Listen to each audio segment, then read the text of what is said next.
Good afternoon for me, and welcome to Monster of the Week Hexagon Corporation #1 for GauntletCon 2018. My name is Sydney Icarus. I am the Caramello Koala of RPGs. I use they, them pronouns, and I am joined by a wonderful cast of people. We're going to do our introductions now. So as I said, name's Sid or Sydney. I'll go by either.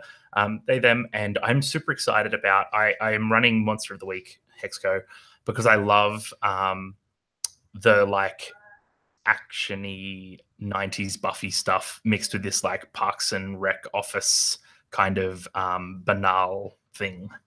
So that's what I'm really excited about. That's what I kind of want to roll into today.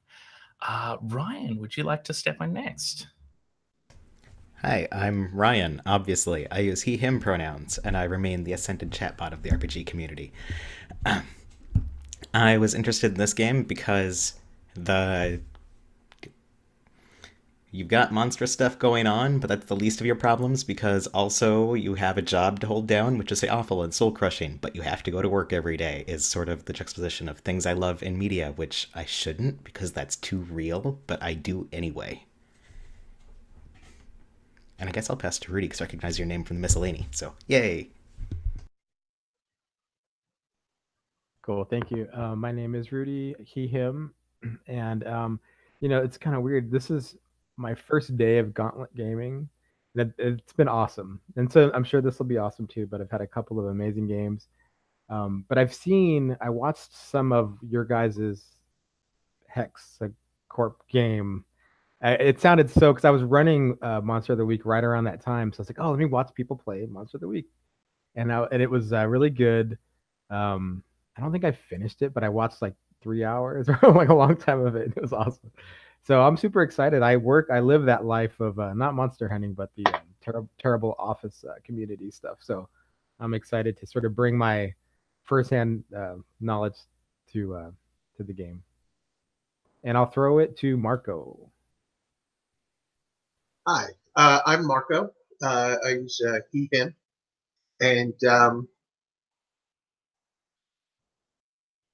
when I saw the write-up for this list on the first day that the postings were available, I thought of the character I wanted to play. This when I read your write-up, and so that's why I signed up for it. And also, I didn't read it totally carefully, but I saw there was 2 days, and I like the idea of being able to play the same character 2 days during the con.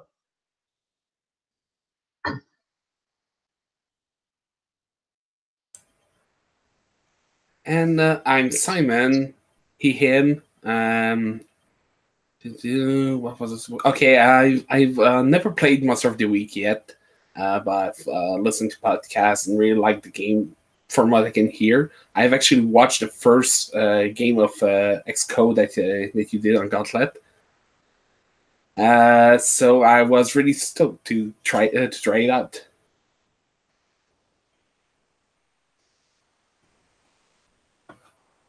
That's so good. I was really hoping that no one had seen it so I could just go through and do all the same scenes again. But alas for the awful scene.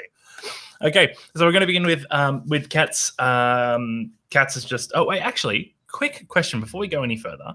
Is this anyone's like first Gauntlet game, or at another way, is Gauntlet Con anyone's first Gauntlet experience? For me, I last Gauntlet Con is when I became aware of the Gauntlet because of some of the people running games, and so I've been around since then, but I haven't actually played a game till today. So oh, cool. Yeah, so this is my third game, and it's been rad all day. So that's so good. Yeah, cool. So structurally, I don't do things any different between my GauntletCon games and my regular games. We've got a 4-hour window. I kind of want to make it like a 3.5-ish hour session, meaning we do our pre-briefs, play, debriefs in that 3.5 hours. So it's probably going to be like an hour of this, an hour of rising tension in the middle, and then an hour of climax and maybe like 10 minutes of debrief after that, and we should be kind of rolling through. Does that timeline work for anyone? Does anyone have a game coming up in 2 hours or 3 hours? No, I have sleep after that. All right, beautiful, beautiful. Well, Ryan will attest to this. We're gonna make you regret sleep. It's gonna be you will not want to sleep. Whenever cool. this is done, I'm probably going to go look for another pickup game. Beautiful, beautiful. So this is the kind of game, the kind of city where monstrous things happen all the time, but it seems like everyone in the world kind of just ignores it, except for you. You're the monster hunters. As I said, like Buffy Cross to the Office is kind of my touchstones for this. So Hexco is a multinational, multifaceted corporation, the kind where no one knows what the company actually does, but it seems to be everywhere. And it's kind of a weird coincidence that all these monster hunters work there as well. I'm sure that that has nothing to do with the corporation being shady and that sort of stuff. But for whatever reason, we're going to find you as characters who really want to hunt monsters, but also really need their jobs. We're running this game as a thing called post-gen or post-generation. You know how in pre-gen, the GM hands you characters and you pick one? Well, post-gen is we start playing and we build characters as we go. And that kind of gets us out of spending an hour making characters and lets us kind of run into it. As characters, I'd like to see you, this is the Monster of the Week player agenda. Act like a hero, make your own destiny, find the monster and stop them, and play your characters like they are people. Tone's really important for this one. Monster of the Week can be a really like dark horror game with like torturous monsters and that sort of stuff. I don't enjoy that as much. I really like it, and I want to keep this at that kind of like lighthearted, like PG sort of monster thing. So like we're probably not going to have like the monster that tears people's rib cages out through their flesh or anything like that. It'll probably be more like the vampire that you punch in the face, which will be exciting. I actually, by the way, don't know what the monster's going to be. We're going to figure that out. It's going to be fun. And we're going to do that through the through an additional move that I think Ollie wrote in Codex Moonlight, which is like you will build up clues as you do all your regular investigative moves, and then you kind of spend those to declare facts about the monster, which is going to be super cool. My first time doing it for Monster of the Week. I'm sure it's going to work. Lines and Veils. Lines and Veils are really important. Let me bring up our character keeper. So, I promised you all I would give you links, didn't I? And then I didn't, because I'm a liar and a terrible person. Okay. In the chat, I'm putting the character keeper, and I'm putting a link to our Google Drive. In regards to tone, yes, the violence level is going to be like Buffy, right? Is that what you're telling me? Yeah, that's what I was thinking. Does anyone have anything they want to kind of pour onto that? Is anyone super into anything else? Like I could still shoot the bad guy with my gun. Yeah, absolutely. Like I think we're just not going to describe anything horrible. Yeah, I think that it's kind of like you know how in like westerns when they shoot the bad guy, it's like a puff of dust, and then they like that sort of thing. Yeah, right. And I think that just kind of keeps it a bit more like heroic. I think more heroic than dark. What else? So if the violence level is like Buffy and I do a Giles-like character, that means I'm just going to get knocked on the head at the beginning of the fight and do nothing. I just fall. Giles the worst. I love him. It's so good. Okay.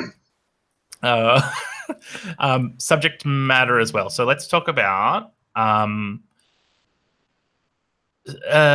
inclusivity policy and our standard safety tools are in play, which for those of you who don't play a lot of Gauntlet games involves the X card. If something comes up for whatever reason, whether it's tone or subject matter or pacing or whatever you want to do, you can play the X card, which can be anything from saying I would like to X card that, to making X symbols or putting an X in the chat. Whatever you would like to do to communicate that. Don't have to explain it. We'll just ask where we want to rewind back to, and we'll go forward from there. O card. The O card's really important to me. It's something that I kind of focus on a lot, and it's really, really big in the ASPAC community, which is we have this wonderful chat going off on the side, and that's an awesome place to just like throw feedback to people and be like, oh, I really liked the thing that you did, or that's an awesome move or super cool scene or whatever. You can throw thumbs up in your videos or whatever you want, and that sort of stuff is really good at giving people that feedback loop that tells them like, yeah, I'm doing a thing right. Other people are enjoying the thing that I'm doing. And then I think lines and veils. So the only hard line, and given that we're recording this, if people want to put this in chat, they're more than welcome to do so. The hard line that I will have for this is like sexual violence. I think that it's way too dark for the tone that we're going for, and it's also not something that I enjoy as a player. Does anyone else have any like things they don't want to see in the game? I know I've played Monster of the Week with people before who are like spiders. Spiders are out. Cannot spiders. So that kind of stuff is totally valid as well. Whatever you would like to mention. I'm gonna put in violence to things that read really close to animals. So like if it's an evil demon dog, I still don't really want to see you stab it. Cool. Okay, I can do that. Or we can do that.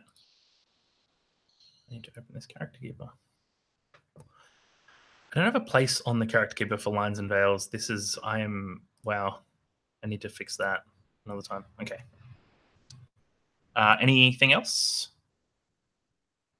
Cool. All right. Sexual violence and animals. I think that's great. What else do I want to talk about?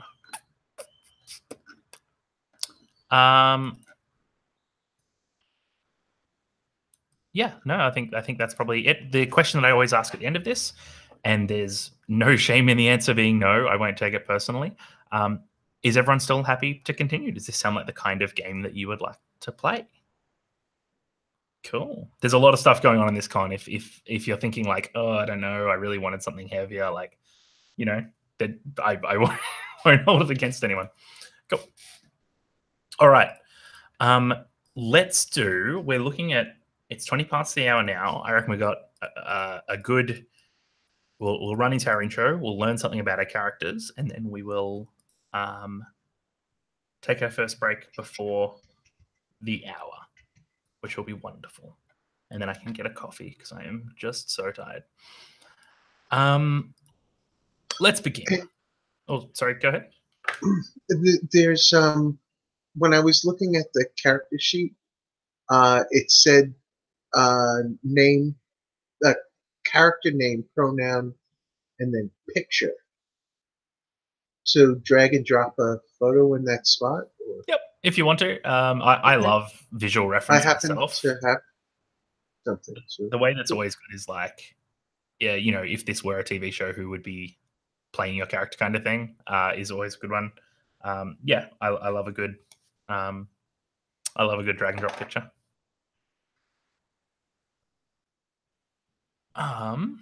All right. So character sheets there, you can all steal one as you want and change whatever you want on it and stuff like that. Has anyone not played Monster of the Week or is not? Cool, Simon, beautiful. I haven't played it, but I've run it. Oh, cool. So you're familiar with the rules. I would hope at that point. I'm also familiar with the rules. I'm listening to a podcast of a Monster of the Week game, and like I said, I watched the first session of XCO, so cool. I'm aware of the rules. Excellent. Yeah, I mean it was almost a year ago, but I've reviewed like the basic moves and the moves on my character sheet today. So wonderful. I'm just going to hide the purple one because Ryan took the end one, which means that now I've got to... It was pre-filled with the class I wanted. I can move, but no, it's fine. It's fine. I'm just going to hide that one. Other people can change classes and stuff if they want. Well, playbooks or whatever they want. Okay, so let's begin.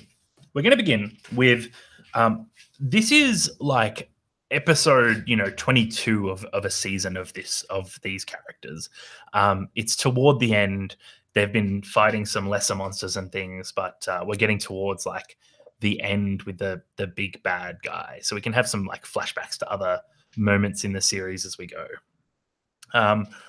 But for now, I think the cold open is we come up on the crew, and I think we open with you in a fight, in a classic fight, and it's I was going to do graveyard, but I think we're going to go super like urban and have you in a city on top of a skyscraper, on the roof of a skyscraper with some like okay, so I think Marco, you kind of have the strongest idea of your character at this point, so let's begin with you.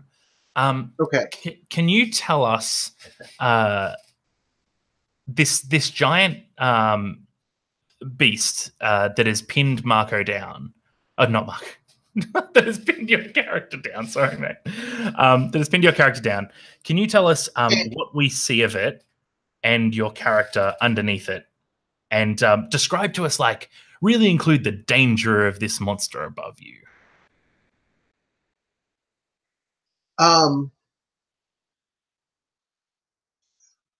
I walked right up to it. And I was talking to it like I recognized it, and I was treating it like it was an old friend. And everybody else said, "What the hell are you doing?" And this thing grabbed me and threw me up against the wall. Right. So where did you say I was? It got me, against the wall. Yeah, I love like against the wall. So we're on top of this skyscraper. So like the wall is this like little waist high wall, and it's got like you like shoved up against that. So it tricked me with like a mind illusion. So I thought it was a friend. Oh, that's really good. Oh man, I'm all about that. Okay, so what do we see when you're pinned up against the wall? Can you describe a bit about the look of your character to us? What that looks like? Right. Let me see if this works. Nope, it didn't. Damn it. I don't know how to get this photo up. But I'm picturing an older gentleman, not retirement age, but he's been on the job for a long time. He's wearing a rumpled suit and a rumpled fedora, and I've got my press pass in the headband because I write for the company newsletter, and that's where I've wound up encountering the supernatural in the past. Is that I've been looking for a story. Cool. I love it. I love it. I want to go from there. So, do you have a name for your character at this point? Yeah, he's Andy Radachak. Beautiful. I've based him on Kolchak the Night Stalker, which is a television show from the 1970s about a reporter who every week one of his story turns out to be a monster, and he's got to figure out how to take it. Classic. So Andy Radachak, in your composite. So I think with this like inhumanly strong illusionary monster poised above you, the camera cuts quickly to Simon. We're going to go to you and your character. They're kind of with the element of surprise being stripped from you with this monster throwing Andy against the thing. What does your character look like? And what's your name, I guess, so that we can... I have no idea for my name right now. I lost my name tag. That's okay. We can do names in a sec. I'm looking at actually trying to find to copy a picture in the character sheet. business suit brown, drab, never looking happy. Like really, his soul has been eaten by corporate offices. Oh, perfect. I love it, especially the never looks happy. That tickles so many good things for me. So you look over and see Andy pressed up against the wall. Now, have you got a playbook that you're interested in, Simon? Not sure yet. I saw everyone claiming playbooks and the emails, but I'm not sure who got what. I mean, let me have a quick look. So Marcus got Flake, or Andy is a Flake. Who else? Luke was on the other one. Rudy, you were looking at Spellslinger. Is that still where you're at? Cool. And Ryan was looking at Mundane. So we've got Monstrous and Professional on the table, I think it was. Oh, okay. And yeah, Monstrous and Professional. Do you think you're monstrous or are you a professional monster hunter? Professional. Oh, beautiful. All right. So on the professional playbook, which is in that Google Drive link I sent, down the bottom of it, let me know when you're on the professional playbook. Professional, yeah. Cool. Down the bottom of it, there's a bit called Introduction, or it's called History, sorry. And then it says, go around the group again on your turn, pick one for each of the other hunters. Can you see that? Professional. So it's on the second page of the professional's playbook, History. What I want you to do is I want you to pick one of those history sentences or paragraphs that relates to your relationship with Andy. And I want you to tell us like what we see as an audience that shows us this relationship between you.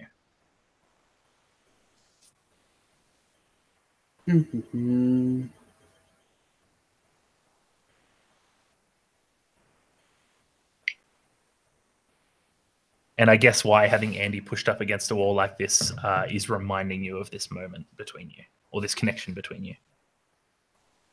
I guess I'll take. I met on a mission and worked together unofficially and successfully. So, what about that mission? Why are you reminded of that mission right now?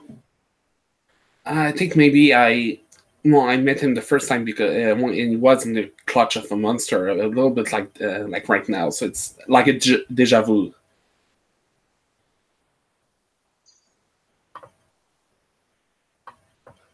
I love it. Okay, so this is not the first time we fought this monster either. That's great. That's great. Oh, you've got to have a returning monster.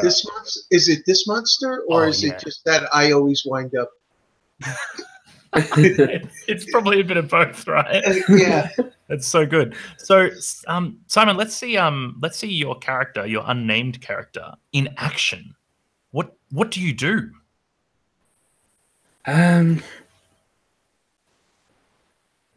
Probably, I guess I should have a weapon of some sort right now. So I'm probably going up behind the monster and trying to whack him on the head.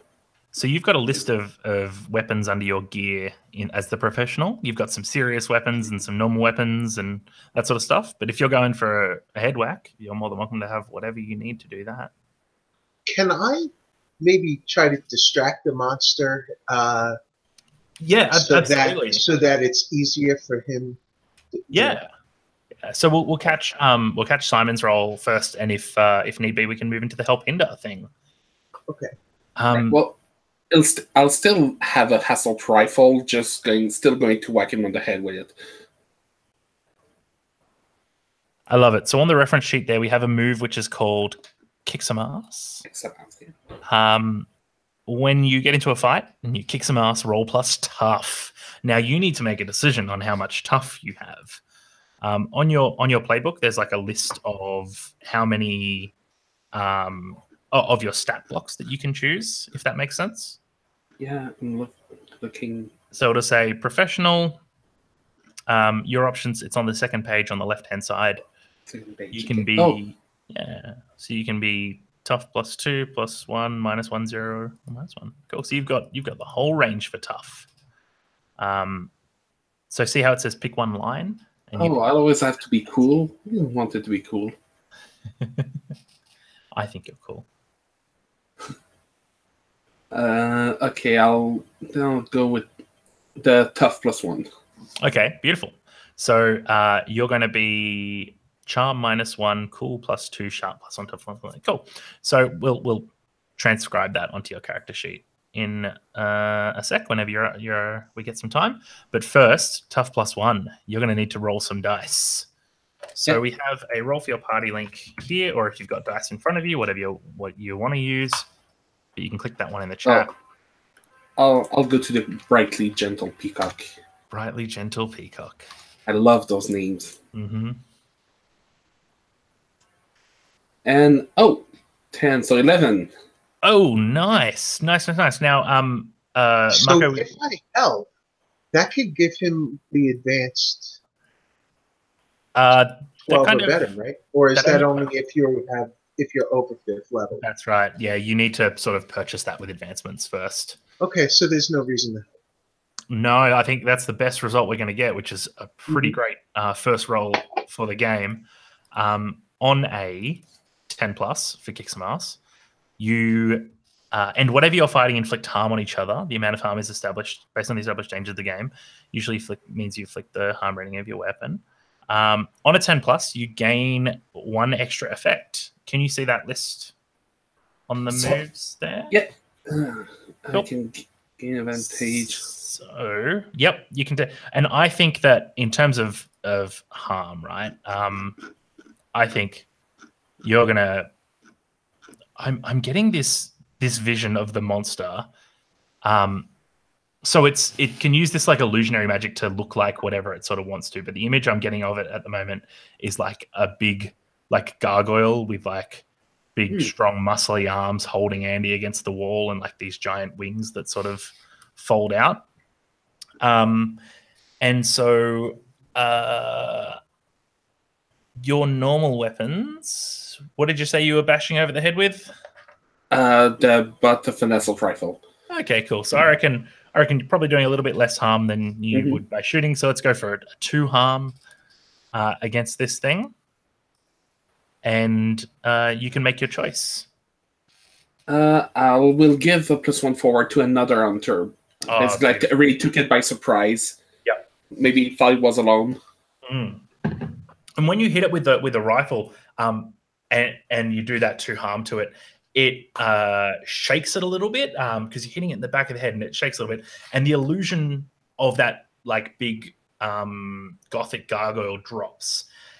And I want to turn to I'm gonna leave you to last. Sorry, Ryan. I'm gonna turn to Rudy. Rudy, you're spell slinger. You see when this illusion drops, you see the real form of this monster. What does it look like? It looks like a I see sort of like almost like a I don't say fish man, but something that looks sort of like from the sea, sort of humanoid shaped, but scaly and wet. Depending on the budget of our show, like maybe he's sort of tentacly in the hands, in the limbs, but he's sort of standing there in a sort of humanoid shape. Good. That's good. And I think Andy feels that hand against his body like shift into this like wet sucking tentacle that's holding him up against there. So Rudy, to you and your spell slinger, do you have a name? It's Marlin. So many sea references. I love it. I was thinking of Merlin, but like a slight change to it. But it's good. But also that works too. So, Marlin, what do you do, Marlin, when you see this? Actually, I'll ask another question first. Last time you fought this monster. Oh, actually, yeah, last time you fought this monster off, what was it after?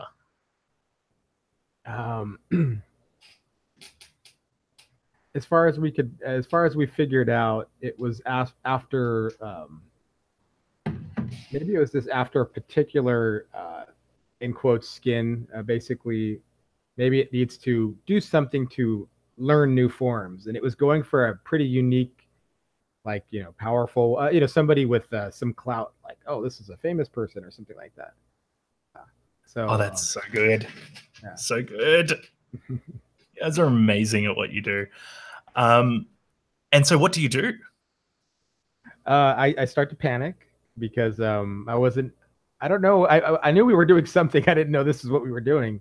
And so how I picture his sort of spell, I imagine that Marlon has to use sort of like, he prints out at work, from Wikipedia or from different places, spells. Basically, he looks up on the internet spells that are out there somehow, and so he's got like a mess of work printed papers, just in a manila, folder, stickies, and he's just frantically like trying to find the right one, and it's all bent pages. We're up on the roof, so some papers fly off, and it's like, oh. So basically, he's hunting for the right spell. Oh, that's so good. Do you want to? I think the conflict here is the use magic, right? Like, I think I want to see you. You're a spell slinger. Let's start with the use magic roll, right? Okay. Unless I don't know spell slingers that well. Do you have a special move that like would take the place of this? I've never been a spell slinger. It just sounded fun. Yeah, but I know. Yeah, so I think I'm rolling weird, right? Plus weird. Yeah, so you've got two options. You can either do combat magic, which are like it's you doing the kick some ass move, but you're doing it through spells, right? Or you can do use magic, which is when you're trying to generate like a different sort of effect other than just hurting a monster. What I'm trying to do is freeze the monster in place, like put him in a block of ice, basically. So that's perfect. I see something frost or ice under the combat magic. Mm-hmm. I can do that. So yeah, 1 harm restraining. Cool. So combat magic. So when you get a chance, you can sort of transcribe these choices over onto our character keeper, the Excel spreadsheet there as well. But so you're going to roll to kick some ass with plus weird. So you're rolling plus weird, and your attack is this a blast, a ball, a missile, or a wall? How does the spell travel from you to them? It looks like a ball, like a jet of ice or something. Kind of like. I love it. Man. So this will be a 2 harm restraining attack. It totally works for me. Okay. Yep. So I'll roll dice. Is that cool? Yeah, you can roll real dice. 8, 9, 10. 10's good. 10's good. So on a 10 plus, you inflict harm on each other, and then you choose one extra effect, so you can inflict terrible harm or you can suffer less harm. Now, I was a bit gentle on Simon, but I'm not going to be this time. I think Andy's going to take the harm for you at this point. So if you don't choose the suffer less harm thing, I think Andy's going to cop some of your ice magic as well. Yeah, if that's okay. I guess I didn't. I tried. Marlon probably didn't to complain about. Yeah, that's why you've got. Marlon didn't think it through that well. So I'm gonna. Yeah, it's actually touching me. So when you freeze it, it hurts. Yes. So what choice did you want to make? Did you want to give +1 forward to another hunter? Did you want to inflict more harm, or did you want to force them where you want them? Maybe I'll try that. Force them where I want them. Yeah, I'm just trying to restrain him. So I think that works perfectly. Force them where you want them is like in that location. Perfect. Okay. So Andy, you're gonna tick off some harm as well. Okay. Sorry to tell you, I think just one. Are you doing it for me, or do I have to do that? I've got enough stuff going on in my life. Okay, because it says harm 4 of 7 on my sheet for some reason. What Yes. am I supposed to be at? So you are now at 5 of 7. I gave you all just Okay. like random amounts to show we're kind of in the middle of this story. It's also Monster of the Week is very it takes a long time to snowball up. So I'm kind of starting that train at the station so that we can move through. Andy, when you get frozen, I would love you to look on your playbook. You've got some history questions as well on the Flake playbook. And if you can tell me as you feel that ice creep across your chest where the monster is holding you, its hand probably flickering between like a tentacle and a claw. It's going to remind you of a moment that you've had or a connection that you have with Marlin. And my question to you is, which history question are you choosing to represent that moment? Uh,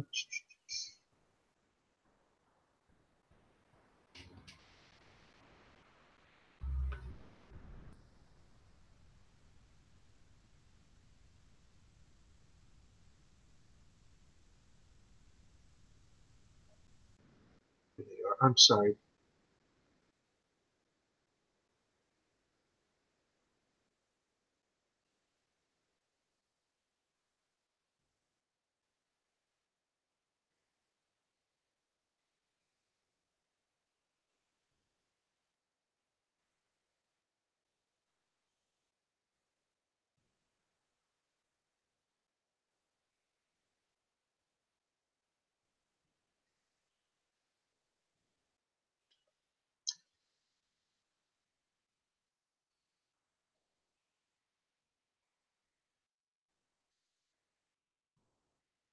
Yeah, I think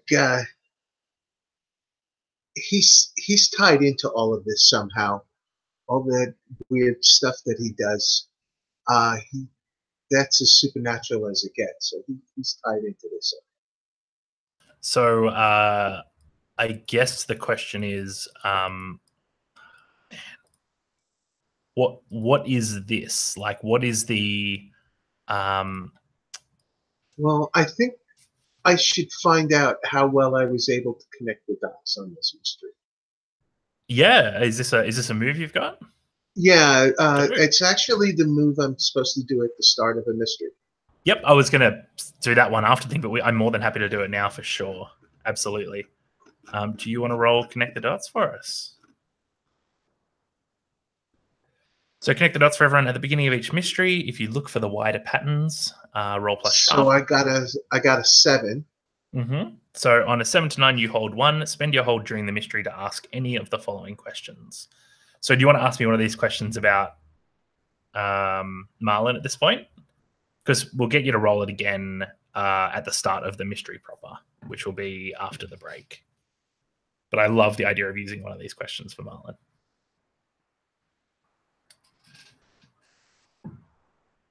So yeah, is this person connected to current events more than they are saying? Marlin, would you like to answer that?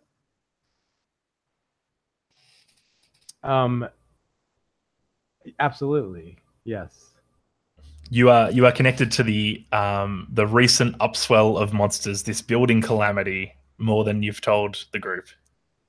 I assume. I think so. Yeah, I think so. Awesome. So like a weird spell failure or something? I think it's more. I'm thinking more like I'm part of a bloodline of of of people who use magic, and somebody in that bloodline has done something bad, and so go on. Okay, cool. Oh, I love it. I love it. I love it. I love it. So this frozen beast stares outward with its like shifting illusionary eyes, and one of them falls on Ryan. Do we have a name for your character? And we do on Felix. And tell me, what do we see of Felix? So I got to level with you guys. Felix is really pretty. He's sort of, mixed race, ethnically ambiguous sort of thing. Got a scruff beard and glasses that are just the right degree of hipster, and a mop of loose curls that's just the right degree of uncontained, and dressed very casually for this sort of thing because he's not really Hexco proper. He works in the coffee shop on the first floor. You all see him coming and going. He's very nice. Oh, that's so good.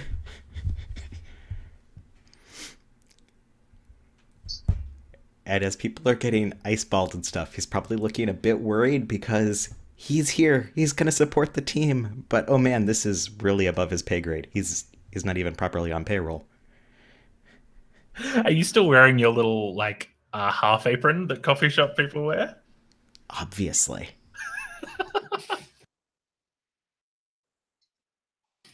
Oh my god. Okay, well, I think you can probably see Marlon is like straining to hold this thing frozen, right? Like you can see him pushing energy into this spell that's keeping it restrained. I want to ask you before you act to have a look at your history questions and tell me, seeing Marlon casting a spell like this, what does that take you back to? What does that remind you about Marlon?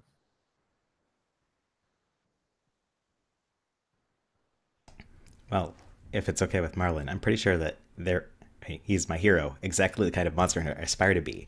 And I worship him because once, like, there was this kind of weird monster thing that just got totally swept under the rug, where, like, they were kind of bursting in the front, and I was just going, oh no, I was only here to make macchiatos, I'm not here to fight monsters. And he just came out of nowhere with spells and stuff, and it was amazing, and I don't know what I need to do to get in his good graces, but that is the sort of guy I want to follow around if there's going to be monsters. Oh, that's so good. I'm absolutely in love with that. So what do you do? So I'm unfortunately not nearly as well prepared as Marlon. I just have... Oh man, let me look at the gear slot for the mundane, because I think my options are ridiculous. You've got one of those jugs that hold the steamed milk. You've got a text to write someone's name incorrectly on their cup. Yes, I attack it with a Sharpie, and I misspell its name.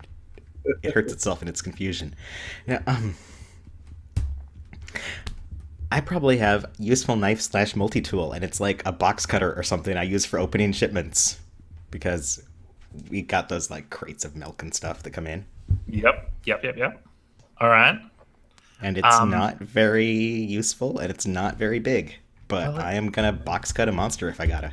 Okay. Well, then I think what I want you to do first is...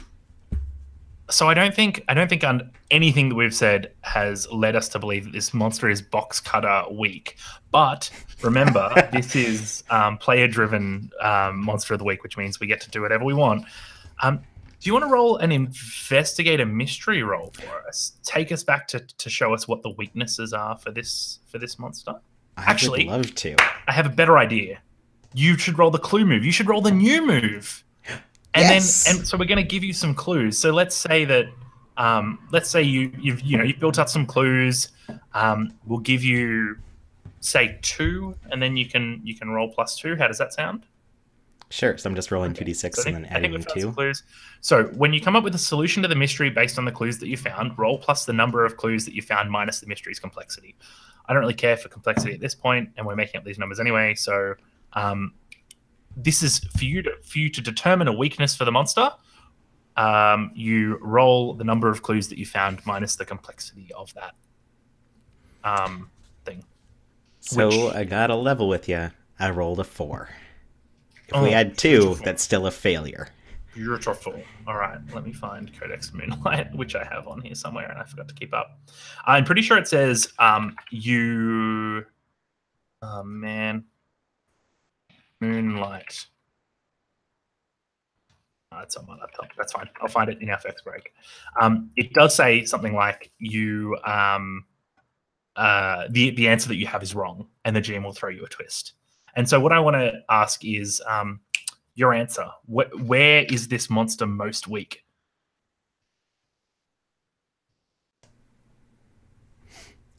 especially many good weak options for to that. box cuttering. Where is this cuttering. fish-like scaly monster weak to being box cutted? I mean, like around its gills, you know, like sharks, you're supposed to like punch them in their gills or something, and then they don't eat you. So if I like whack it with a box cutter, sort of Perfect. in its like jaw, then it's gonna go away. Okay, cool. So I think that the scene is you, as you. Do you want to actually just give us some character, man? Show us the you approaching this monster and cutting the gills, and then I'm going to interrupt and fuck you up. Yes. So Felix is watching just in awe as this monster is caught in ice, and Marlon is clearly straining to keep it contained. But he's terribly brave, even though he doesn't really belong here, and pulls out his trusty box cutter, which is like one of those safety ones. He's got to pull back the plastic portion on it so that the blade's exposed and keep it that way because you don't want to get people hurt when you work at Hexco. That's just a liability suit. And charges forward and jabs it right into the fish monster's gill area. Kind of like going for a jab, like this is going to work. There's no way this isn't going to work. Yeah, beautiful. And when you stab it in and like drive it into the gills shimmer and the illusion of the gills disappears. And they're replaced with just like hard scales, and right next to it are like a waiting mouth, and it roars at you and like spits this salty seawater on you as it roars, and then bursts itself out of the ice prison that it's held in, and then just before it jumps off the roof to freedom and the end of this scene, it looks at you, Felix, and it shimmers its face again, and it looks back at you with like ethnically ambiguous eyes and like a cute little fro thing. And I think character names. I'm the worst at character names. Alan, you see like two Felixes, Feli, standing in front of you, looking eyes to eyes, and then one of them just like backflips off the roof and sinks into the dark city night below you. And then it cuts. Now, I love it. Oh, that's great. It was great. I made the monster prettier. We're gonna come back. We're gonna take a fiver here. This has been going really well. I'm really enjoying it. Is everyone else having fun and enjoying these kind of characters and stuff? Yep. Cool. When we come back, we're gonna do a thing. We're gonna do the opening credits. The opening credits works like this. It's the Buffy opening credits, right? So it shows your character. You get one or two scenes, which is just like little vignette things that show your character doing your character things. So examples could be Marlon casting spells and killing monsters. It could be Felix making coffees and then throwing them in the face of vampires or whatever, right? Like there's a coffee with extra garlic, and then making a coffee with holy water, and then watching a vampire. Anyway, so that kind of stuff. And they're short, they're snippy, they're like 30 seconds, but they just let you express your character outwards in some way. So I want you to think on that while we're gone. I also want you to think of, before we do that, we're going to talk about wishes. So I want you to think of other people's characters and stuff that you're really interested to either develop or find out or discover or talk about when we come back, right? So it'll be like, an example of a wish might be like, I really want to see, personally, my wish will be, I really want to see like Felix and Marlon cast a spell together. Like I want to see Felix live up to his hero sort of thing. And that would be a cool scene for me to see. We don't have to hit wishes, but if everyone sort of says one, then we know how to drive characters towards each other to get people to do things they love. Pro wishes is like doing things for other people's character, but there's nothing wrong with being like, it's really important to me that I see my character something, right? And I think because of that wonderful role you've got, Ryan, this fish monster is probably going to be like the big bad of this episode. We'll see what happens. Illusionary fish monster. I'm all about it. So, is everyone happy with 5 coming back at the top of the hour? Cool. It's going to be so good.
Hey, Simon.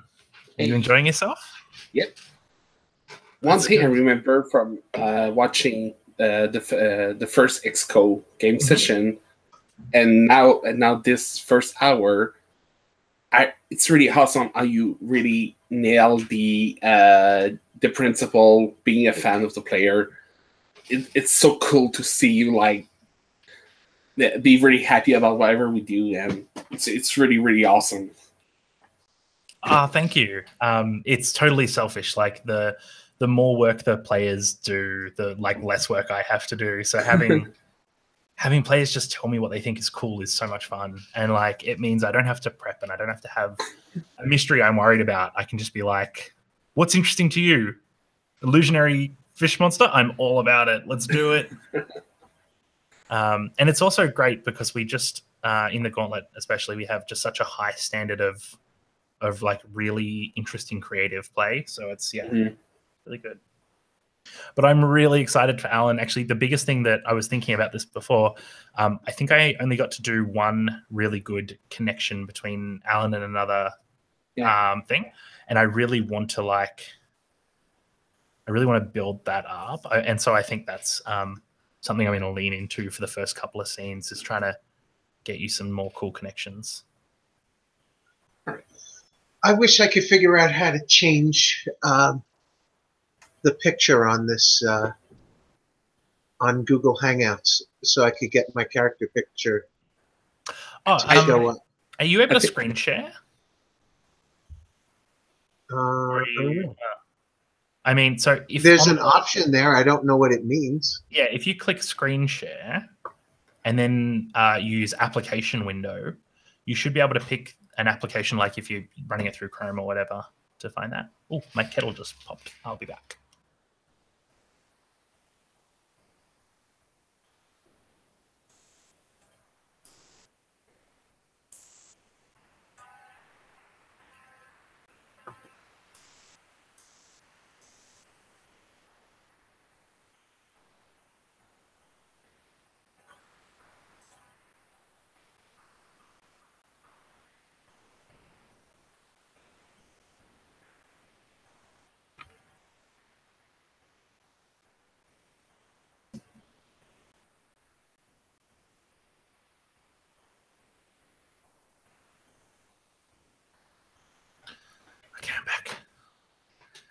my coffee is going to be a thing. It's going to be the best. I'm so excited. I'm going to need the kettle again. Okay.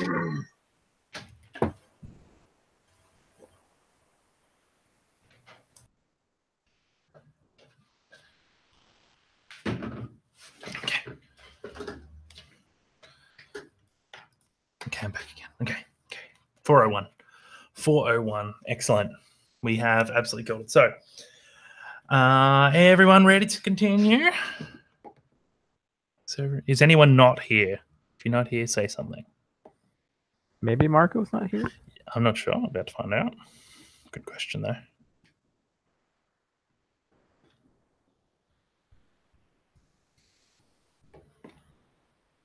Okay, I'll just mention this while we're here. You all have got like playbook moves and stuff that you can like make choices and make selections and pick different things. Don't worry about picking them now. Just kind of like pick them when they're interesting to you and when they come up. Like if, what do we know? No one's the monstrous, so we don't have to worry about that. But like with the flake, you get 3 flake moves to start with, and he's already picked connect the dots, which is great because we get to do that again. And then we've got some like other moves, and so Marco can just kind of pick that whenever it comes up and is interesting to him. That way, you don't pick a move that doesn't engage with the story, considering we're only playing for a couple of hours. Does that make sense to everyone? Cool.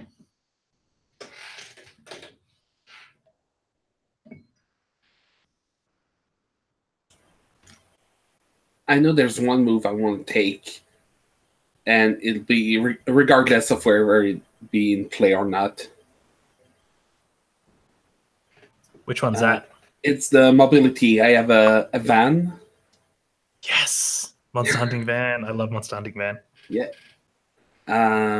With surveillance gear, toolkits, and it's super uncomfortable. So good.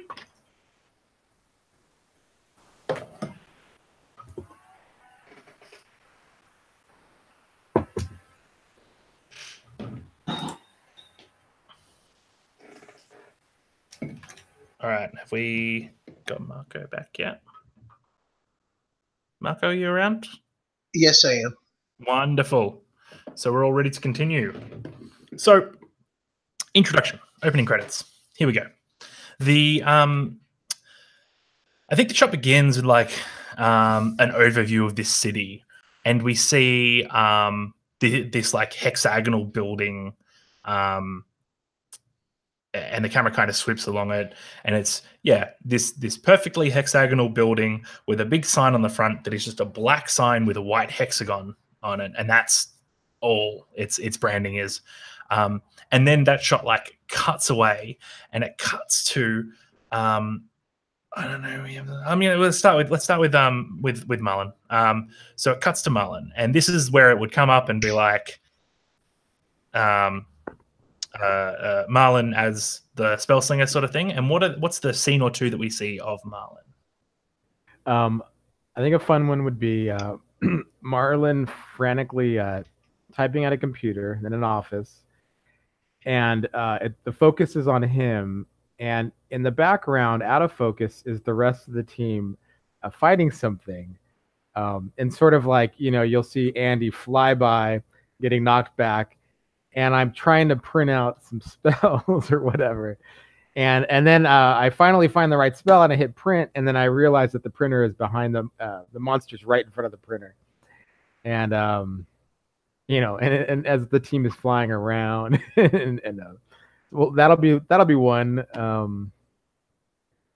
And maybe another one would be one of those weird ones that isn't explained very well, but you'll see Marlon in like weird cultish robes, in a circle with other robed figures, them handing him a weird knife.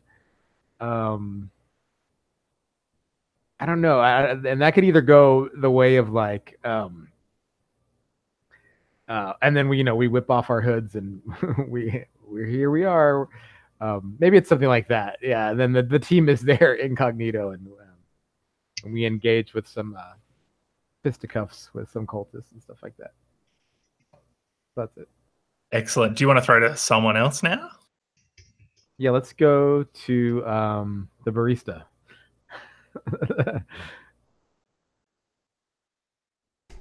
Yeah, so we see Felix desperately looking over a printout of a spell that he probably got off the internet. He probably didn't get the same spells as Marlin, but he's trying to figure out how to be a super awesome magician type person. Going over it, and then somebody taps him on the shoulder and goes, "Oh yes, yes," and goes back to steaming some milk for a coffee or something, and hands over somebody his order, does the whole hey, nice to have you here, smile, and then goes back to desperately cramming and highlighting bits of his spells, because he's going to be an awesome wizard by the end of this. Totally, he is. What Simon just said, oh my god. Oh yes, spell glyphs is latte art. I love that so much. Yeah, he's practicing glyphs on top of people's lattes. That's a thing now. One of the lattes, you draw the glyph in, and the latte bursts into flame, and you just put the lid over the top to smother it. Yes, that is exactly what happens. It's a hot chocolate. Can you throw to someone, please, Ryan? I'm going to throw it to Simon for that amazing Spellglyphs as latte art prompt. All right. Before I say anything, I want just you guys to look at the face my character has on the picture. So we see a quick succession of clips: him signing a paper, him shooting his assault rifle, him biting a pastry, taking a walk in the park, always with the same face. No difference in facial expression whatsoever. Yeah, like that. Whatever he is doing it with that face. Whether he's happy or serious or whatever.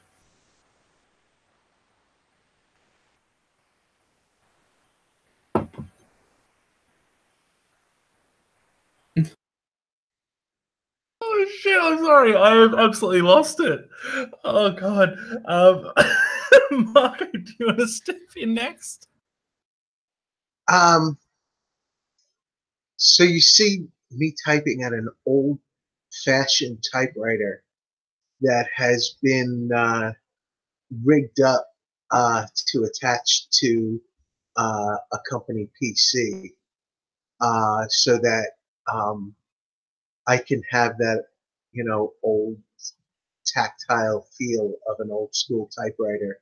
But instead of little hammers, they're just swinging, but it's printing up on a screen. And then you see me in a couple of scenes of walking around with Alan. We're checking out, old file rooms, and then in a couple of alleyways, and we're attacked by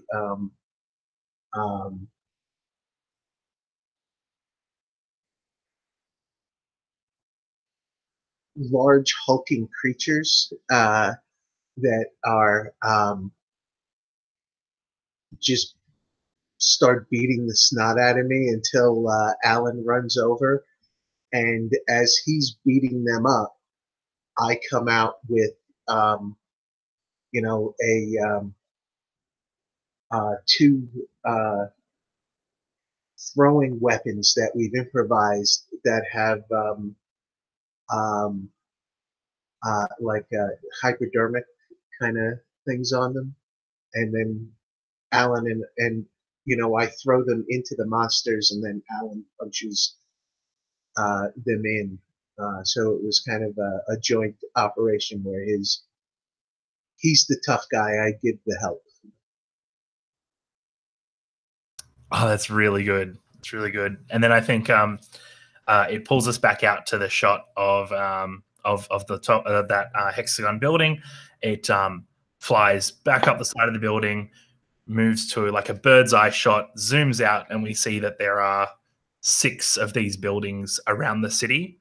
and they're laid out in a hexagon, and then like lines join between them, and then it fades to black with those white lines still up, and it just creates that. And it's just yeah, that's our opening titles.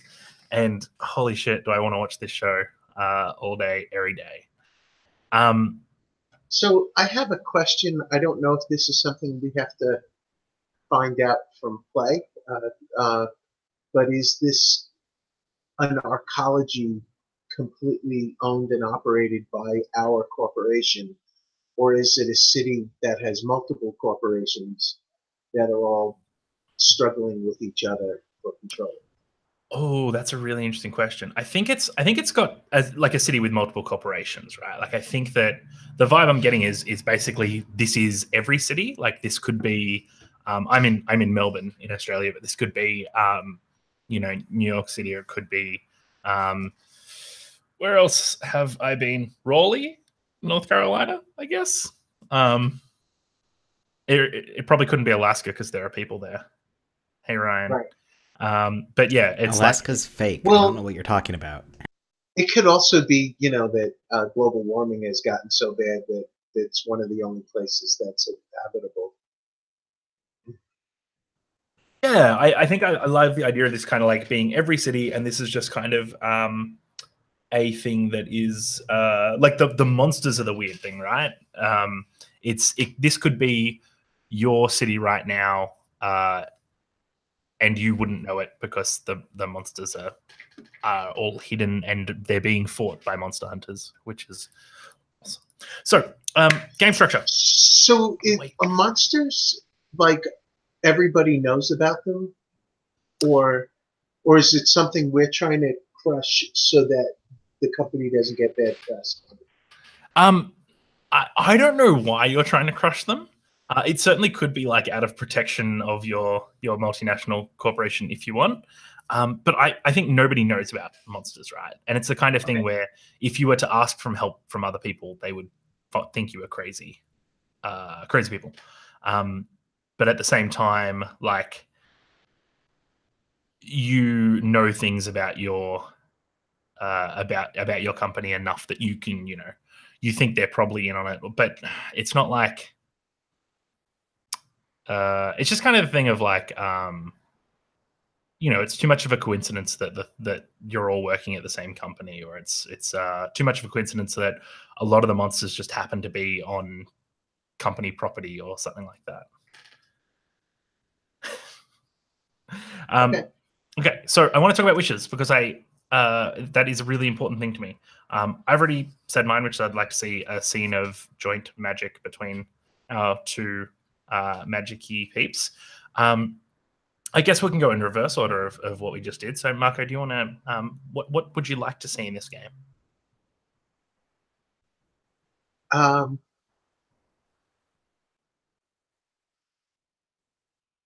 I want the opportunity to be able to highlight my character's connections, that I know people who can do things. I have really good. I know a guy that's like my superpower. Cool. So I can find things out. Love it. All right. Who was next? Was it you? Oh, Simon. Yeah, Simon next. What do you want to see? I want to see some kind of repercussions for all those spell printings. Spot on. I love it. That's high on my list as well. Ryan, I think you were next. Wishes. I mean, I also want to see repercussions for printing spells on a work printer and team-ups for magic and stuff. But because Simon mentioned it, I desperately want to see magical latte art be an important part of this mission. I mean, sure. We'll do our best with that one. And Rudy.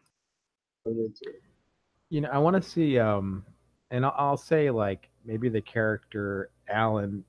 It could be anybody. I want to see us have a conversation with the monster instead of just at some point. It could still be, bad guy, good guy, but I want to see some kind of community. I want to see that scene where It's a monster with some character and personality. And also, like, I print out so many like RPG PDFs all day long at work, so it's like, oh my god, I think I know from a fact nothing ever happens, but what if, I'd be screwed. Hundreds and hundreds of pages. That's it. Perfect. No, I think that with an illusionary monster, having a chat is definitely something we can lean into. So that's going to be awesome.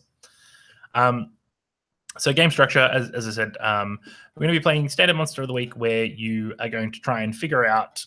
I think you need to figure out pretty much where this monster is, where it's escaped to, and what its weaknesses are.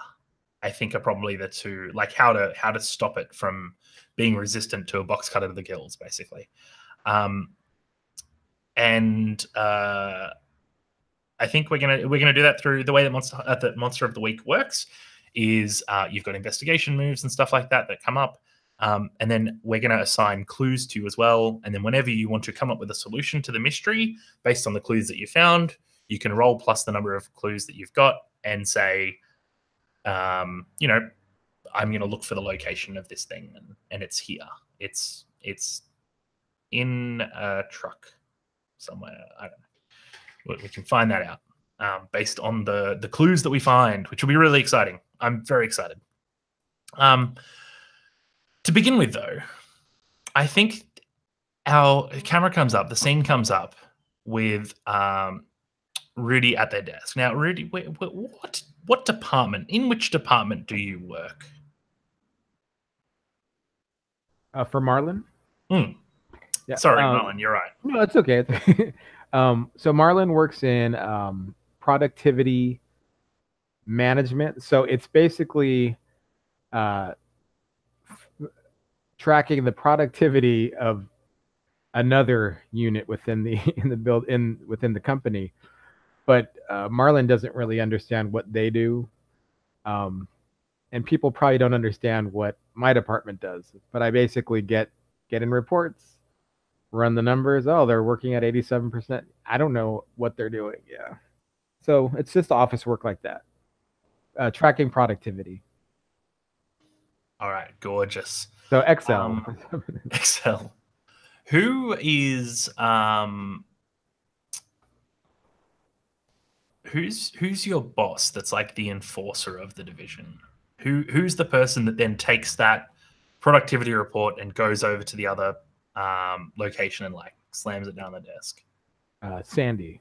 Sandy. Tell me about Sandy. She's okay. She seems to like me, but a lot of people seem to have issues with her, but I have no problems with her. I do as little as possible, but it seems to be good enough. Cool. So she has a reputation, but she seems okay. And that reputation is that she's pretty hardcore, pretty tough, pretty strict. Gorgeous. But I think I'm far away enough from her office or whatever that there's a lot of layers between me and her. So beautiful. I love it. I love it.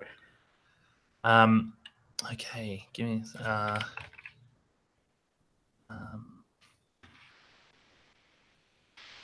all right. So I think when you arrive to your desk the next morning after this, what do you have signs on you that you spent last night fighting a monster, or do you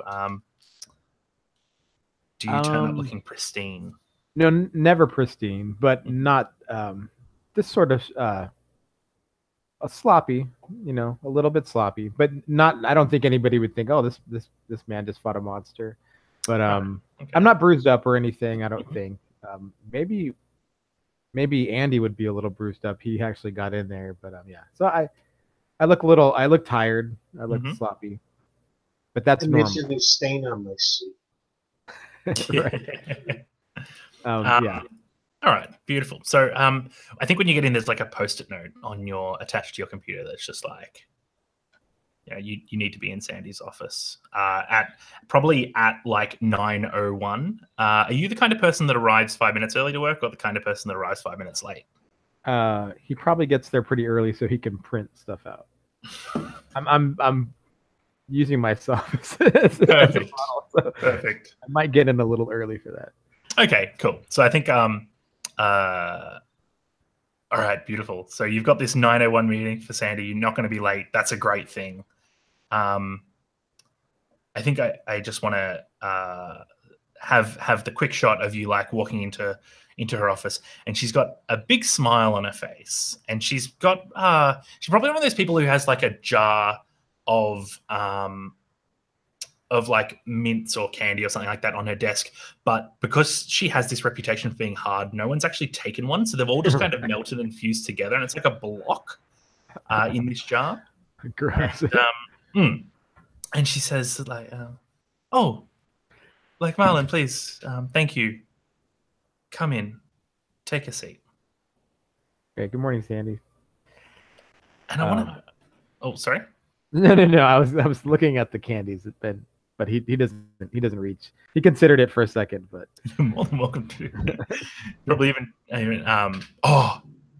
okay. So she like sees your eyes flick to them, and she puts her hands out and grabs the bowl and pulls it a little bit away from you.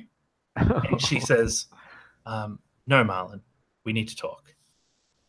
And I want to cut away from that quickly because I want to see I want to build some more connections between people. So, Alan, can you tell me the Department of Police? What is that about? Okay, it's a joke from How I Met Your Mother, and spoiler alerts. It's an acronym for provide legal exculpation and sign everything.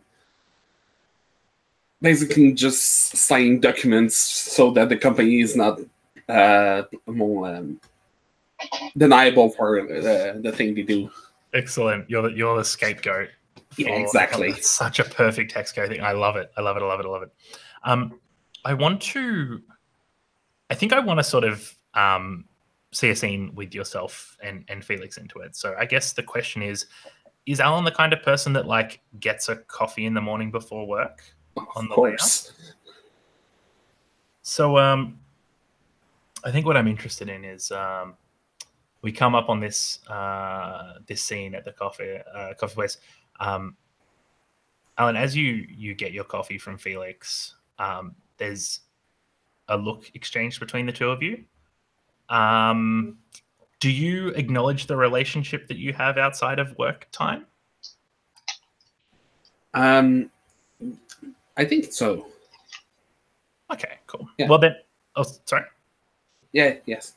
Can I ask you to look to your playbook, find me a history connection between you and Felix, and select that, and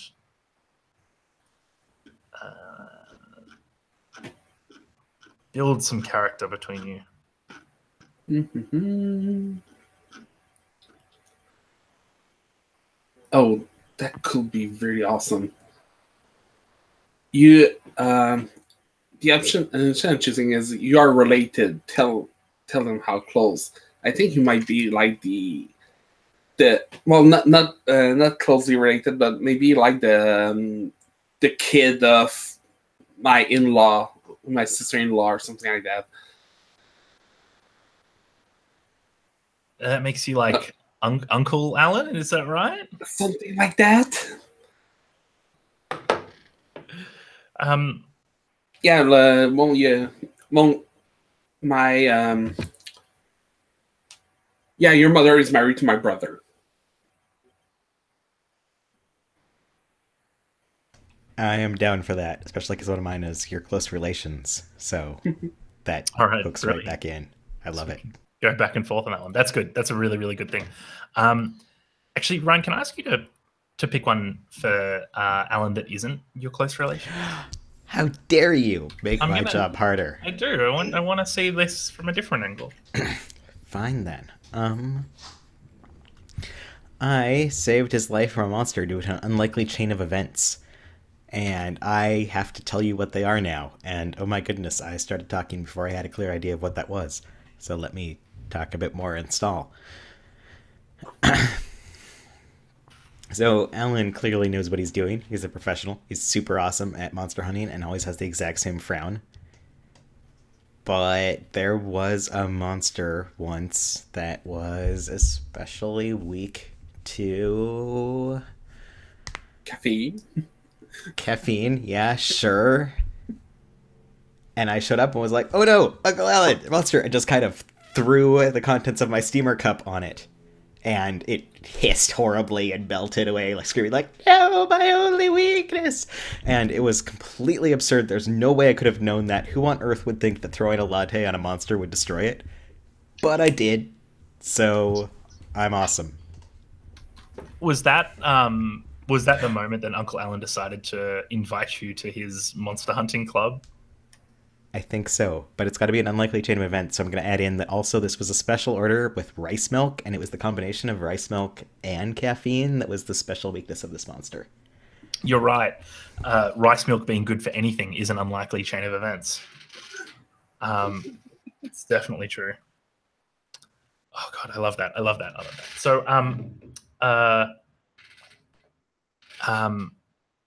I think as you're standing there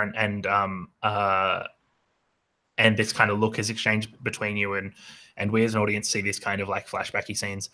You're brought back, Alan, when someone like bumps you out of the way and shoulders you with like significant amount of force and says, you know, kind of like, "Oh, move along. We're here to work." And I want to know who is this person that who's your office antagonist? Huh. Who don't you get along with in the company? Probably the guy that everybody likes in the office. Sorry, I did the thing where I unmute and then I mute the wrong thing. Instead of bumping into you and being like, "We've got work to do," he like he pushes you out of the way, but with a big smile, and he's like, "No time for dilly-dallying. Come on, Alan. We've got," and like huge smile, really contrast to your face. "Come on, Alan. It's a beautiful day to be back at our desks."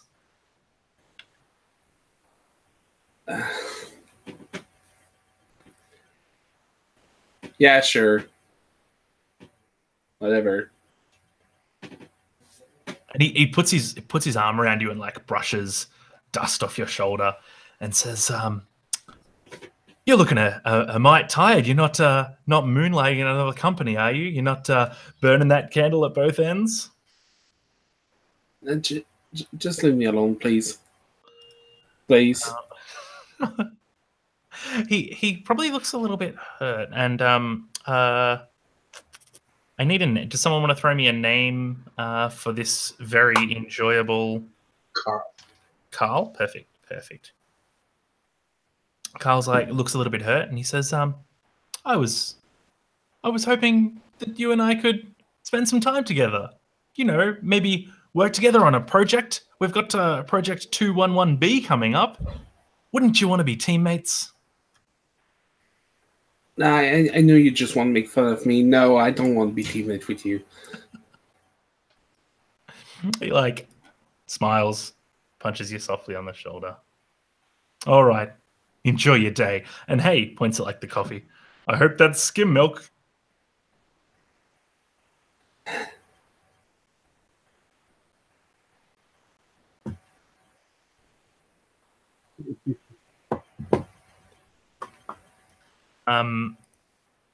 I want to see from yourself, Marco. Sorry, characters. Andy, tell me. I kind of imagine you're the kind of person who like you're like monster hunting around the clock, right? Like when you get into work, the first thing you do is start monster hunting again. Is that the right? Yes, because it's a story. Of course. And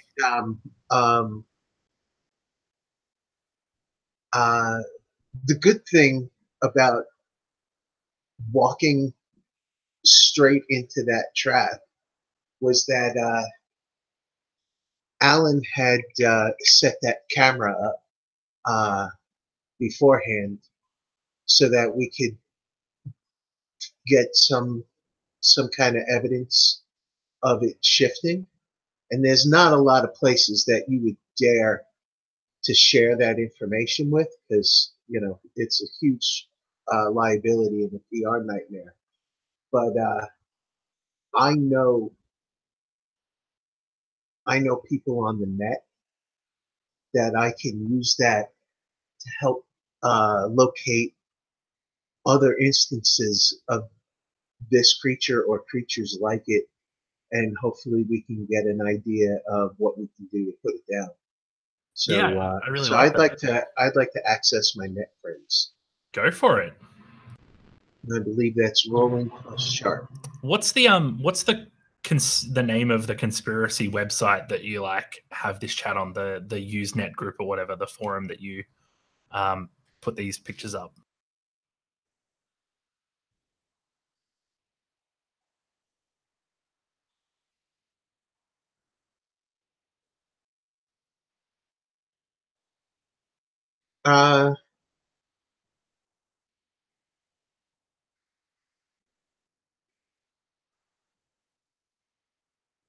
Peeking through the veil.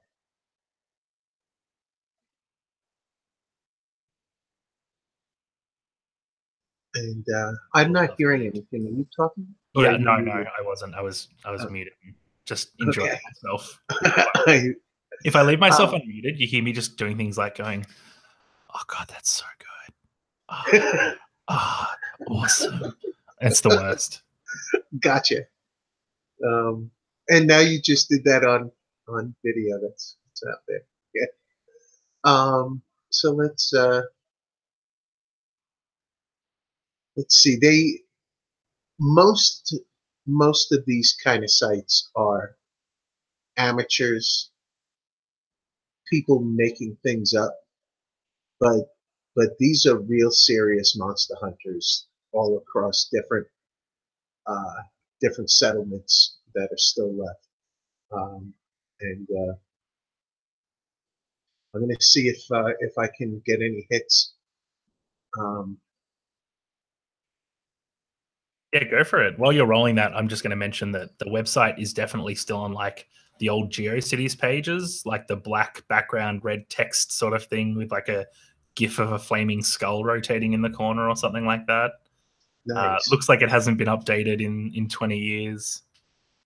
It keeps the oh, that's not good. So since I did mention him before, that brings me to a 6. Maybe Alan helped me somehow by because he's all kinds of cool. So since he got this information for me while I was letting myself get slammed against the wall by a monster, he situated the camera in the right way that pushed us over the top. What do you reckon, Alan? Do you want to roll in and help this? Yeah, sure, I can help.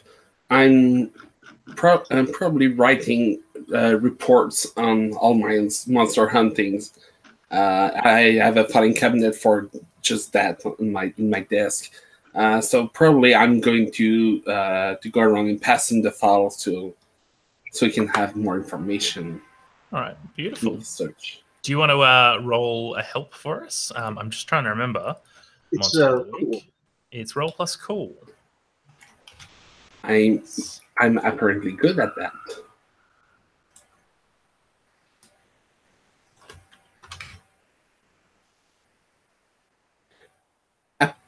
Six, seven, 8. I think. Yeah, 8. So a help on an 7 to 8. Your help grants them +1 to the roll. You expose yourself to trouble or danger. Okay, perfect. I'm going to bank the trouble or danger because I have some good conflicts coming up. And that will give you a 7. Is that right? Yes, that pushes me to 7. So on a 7 to 9 for net friends, they're prepared to help, but it's either going to take some time or you're going to have to do part of it yourself. And what were you looking for specifically? Did you have a specific question, or were you just looking for more information? I wanted weakness information. Weaknesses, cool. All right, so I think they're prepared to help, but it's going to take some time, or you're going to have to do part of it yourself. I think doing part of it ourselves sounds like more fun. Yeah, I absolutely think so. So I reckon someone mentions that that this kind of thing has been seen before, and that someone would know about it, right? And they mention probably, I wonder what it would be. I don't know if I want to go to. Oh, definitely. Okay. Are you guys okay if we go with like the like kitschy magic shop kind of place that's like tourist trap in the front and then like arcane library out the back? It's really tropey, but I love it. I think it'll be a lot of fun. Cool. So that's you're told. So you're going to take one clue for the 7 to 9 roll. So I'll mark that up for you. So on the top of the PCs thing, we've got like 5 there. We can put in more boxes if we need them. So you get one clue for that roll, and they pass on to you that information that the person that this guy or this I think I want to go with like crony old witch, right? There's like the classic witch, wart on the nose, long hair, big round hat lady that runs this shop, this magic shop, would be the contact that you need to get your information. Yeah, and we cut away here. I want to come back to Marlon in the office, right? Because Sandy leans over and hands you a folder. It looks like your folder that you keep your spells in, just a plain vanilla folder. But inside are all these graphs, and they're productivity graphs, the kinds that you would look at all the time. And the department she's showing you is just like tanking it, right? They're overusing resources. They're not getting as much work done as they should, all that sort of stuff. And she says, I'm just concerned about some work that's been produced by our department, and I wanted you to take a look at it. Oh, for sure. Definitely. What department is this? And you needn't worry about which department. I have you here for the numbers. I don't think that context would be helpful. Right. You're right. Yeah, absolutely. So this is for me to take a look at. Yeah, if you could just tell me, do these numbers worry you at all? And does it look like? I'd say it's pretty bad. Yeah, you wouldn't. Yeah. Yeah, this is terrible. This is really bad. And I don't even know within the quarter if you could turn something like this around. This is probably next fiscal year if you completely change things starting, yesterday. And she leans back and she's like, "Oh, so, what would your first step be?" We probably have to do a survey of to figure out if our cost estimates are wrong. Maybe. So at this point in your sentence, you turn to the page that says like printer toner resources, and like you can see the graph spiked off the chart, and you look at the date mark and you realize this is you, like this is your desk. That's what I thought. When I realized that I steal a glance at her. Do I read anything in her eye or in her eyes? Or? We're gonna find out. There is a move for this. I'm sure of it. Do you have a playbook move that you think would fit this? Otherwise, I think I'm gonna give you read a bad situation. This feels like a bad situation. Yeah, there's third eye. I could take third eye. So when I read a bad stitch, I open up my third eye and get a +1 hold on any result of 7 or more. Plus, you can see invisible things. I don't know if that's really. I'll take that special. That's super cool. Yeah, that sounds like it'd be a fun one to have. All right. So, what does it look like when you open up your third eye and read her with this kind of magic-y thing? It doesn't look like anything to anybody else in the room, but the visual, for the show would be sort of like the stylized, pastel, almost computer generated looking eye, sort of like a Doctor Strange, the movie thing, pops up here and opens up all dramatically and lens flare. And people in the room, nobody would see anything,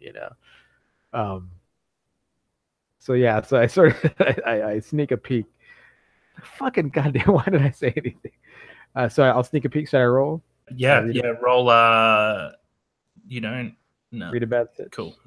So I'm just seeing if that changes what you roll. So you're still rolling sharp. So I got a 9 plus 1 is 10. Cool. So you get the big one, and you also get +1 hold, so you can ask another question if you want, which is super cool. Okay.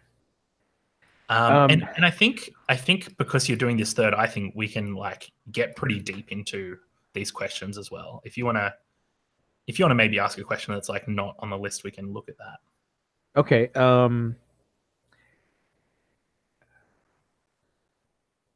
So are there any dangers I haven't noticed? Oh yeah, absolutely. You see what would it look like? I think you notice like micro movements in her face, and it's this like tugging of her fake smile down into like a frown, and you flash back to the moment that you first watched Sandy have to let someone go, and she pulls like that same expression. And so I think that the danger you haven't noticed is that she is like prepared to fire you if she needs to.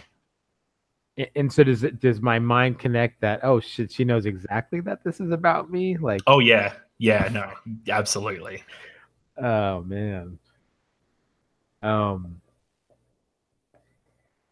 You know, I'll kind of look back down and but you know, these things. This is something I'd really have to take another look at because this doesn't look right. I still have a bunch more questions. You've still got 3 more. 3 more, right? Third, I think. Holy shit!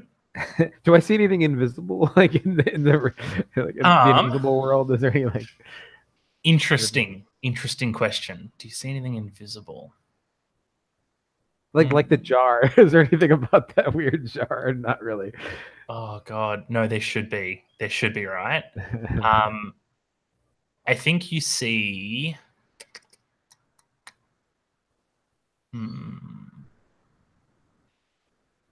I think you see like okay, you know those candies that are like made in one big long tube, and you kind of cut them, and they've got like a symbol, and it's usually like a banana for the banana flavored one, and a pineapple, and that sort of thing. Right. They're all, you can see them all have melted together, but the symbol on them, some of them are just hexagons, and others are like strange glyphs, the kind of glyphs that you see that we've seen Felix draw on the latte art. Right. Okay, interesting. And so I think that like, yeah, there's like something weird magic-y about those. What's my best way out? Can I interpret that as like, how can I maintain my job for now? You know, yeah, at least temporarily. You know. Absolutely. Hire me tomorrow. But... Yeah, I mean, they're your 2 options, right? Either buy yourself time, or you're a spell slinger. Surely you've got a spell that can get you out of this, right? Maybe. And then you probably like notice that her mind is feeble and weak and can be easily manipulated by magic. Okay, gotcha. I've never been a spell slinger. I don't know if I have. Is there a thing you just kind of make up a spell, or is it there's so you use magic, you kind of build one. Or you can do big magic, which is like a ritual kind of thing. Yeah. But so like use magic, right? Yeah, use magic. You don't really have that kind of thing. This would be a big magic thing. This would be when use this when you want more than the use magic effects. Tell me what you want to do, and then I give you requirements, basically. Well, yeah, I'd love to. I guess Marlon thinks about that and is like, he's sort of in a panic. That's what pops into his mind next. Is can I sort of make her unsee all of this and forget this, and sort of, you know, these aren't the droids you're looking for. Yeah, absolutely. Hey Felix, you've been doing some reading about memory spells. What do you need from someone to make them unsee things? You know better than I do. You need to have something they've touched recently and preferably left behind a bit of themselves. Like, I mean, a used coffee cup is perfect because it's going to have saliva and stuff. But, yeah, anything else that they've had to leave a bit of their person on should work. Right, so something that they've touched and then forgotten, right? Yeah, I Yeah, mean, they've left it forgetting behind. is half the spell, so. I love it. That's perfect. It's perfect. Do I see that on her desk, like a lipstick stained cup, or no? Interesting question. Interesting question. I mean, yes. I mean, perfect. Fuck. You guys are so much better at this game than I am. That's amazing. Yeah. Just looking around, sitting in the trash can, buried underneath, like she scooped out some like yogurt and muesli, like some yogurt and granola into the trash can, and that's sitting on top of this like this coffee cup. Okay. Oh, gross. Okay. Of course, it has to do. It's one of those people. Yeah. Okay. Sandy. Oh, Sandy. I'm feeling a little ill. Oh my goodness. Can I want to go for her trash can as if I'm going to use it to. Yeah, sure. Keep going. I'll tell you if I got a problem with it. I go and I do a pretty bad sound effect, and I'm grabbing the cup. Do you have sorry? And trying to like, if she's not like watching me super closely, because I don't think you're gonna sit there and stare at somebody throw up. Well, that's Marlon's hope. He's gonna try to pocket that coffee cup, just even if he just kind of crushes it, jams it in his pocket. Yeah, perfect. All right. I think this is a good act under pressure. When you act under pressure, roll plus cool. On a 10 plus, you do what you set out to do. 7 to 9, I'm going to give you a worse outcome, a hard choice, or a price to pay. And I have a great through line. I've been thinking about Felix, and this is gonna work out. Okay. So 10 plus 1, 11. Okay. 11. Please. She probably like turns away, and she like she grabs the folder that she's presented to you, and she as she turns herself away, she notes that on the bottom of one of the pages like, that I threw that you threw up in her office. Great. Yeah. Sandy, can we continue this in a little bit? I just need to run to the restroom. Please, and please take the bin with you. Ensure that it's emptied somewhere. Sorry, I'm so embarrassed. Thank you. As I pass the threshold, I straighten up and I pull out my phone. I start texting Felix. I text 2 words: coffee scrying, and I send him a link of this 10 ways 10 ways to use coffee in witchcraft, and I'm like, the first spell. I text the first spell. We get these things together. I'll be right down, and then I head down and you can cut if you want or whatever. Yeah, I just want to cut away to I think man. Okay, I want to move to this to like lunch break at this magic shop. I think I kind of just I'm conscious of time. Want to jump straight to that.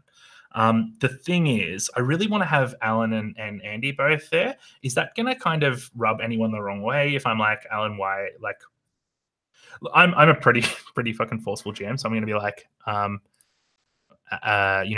Alan, what did Andy say to you to get you to come along with him? Probably just mentioned he was going there. I probably need something from there while we're at it. I told you that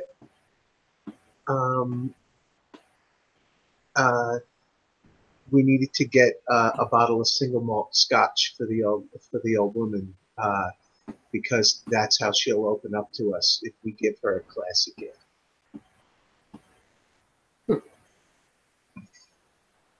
Beautiful. I love it. I love it. I love it. I love it. So I'm super interested to see what Alan wants from this shop while we're there as well. Like going there for your own personal stuff is super cool. So we open up the shop. Now I'm going to throw this out to the crew. What I want you to do, we're going to paint the scene together. We're going to be a team. And I want everyone to tell me one thing that's kind of on the shelf or in a bottle or like in this shop. And I want you to tell me one thing that is like, I want you to tell me what a tourist would use it for. And I want you to tell me like what its actual magical use is. Does that make sense? Cool. Simon, you nodded really enthusiastically, so I'm going to give you first run for this one, and then you can pass to someone else when you're done. So, inside the shop, I think we just go full trope with it, right? It's like all wooden shelves and dark. It's like dust has settled in certain locations. The windows have heavy like velvet curtains pulled across them. What do we see, Simon?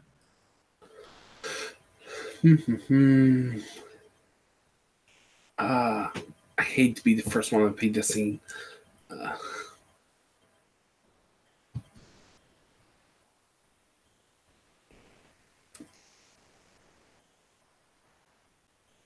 Gosh.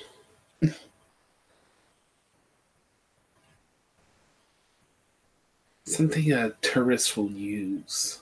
Do you want if it's more comfortable? I can like I don't mind you taking your time at all, but I can we can roll to Marco first and pass back to you at a later point, Simon.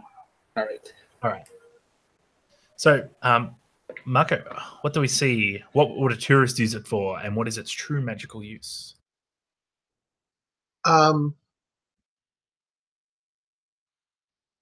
Madame Basinski is an Eastern European woman, Hungarian, and she's got this tin of special tea that she sells to tourists as like an aphrodisiac tea. But really, it's just kind of a nice herbal tea with a good flavor, and but its real magical use is that it can be burned in certain rituals, and boost the effect of the magic that you're running. So it's not unusual for actual practitioners of magic to be able to buy this clearly touristy thing, but it's actually something very useful for their spells. Really good. Do you want to throw to someone else? Felix. So there's an obligatory rack of tacky snow globes with local architectural thing in them, and a tourist would take them and go like, give this to the person that you need to get a gift for, but you don't actually like because it's just kind of tacky and weird. But if you're magically aware or think, you know that these are incredibly handy little scrying things, I mean, sure, you can leave them around and nobody's going to think anything about it, but they're going to, if you focus on them, let you see what's going on in towns, particularly around that architectural feature, but a bit further if you're good at it.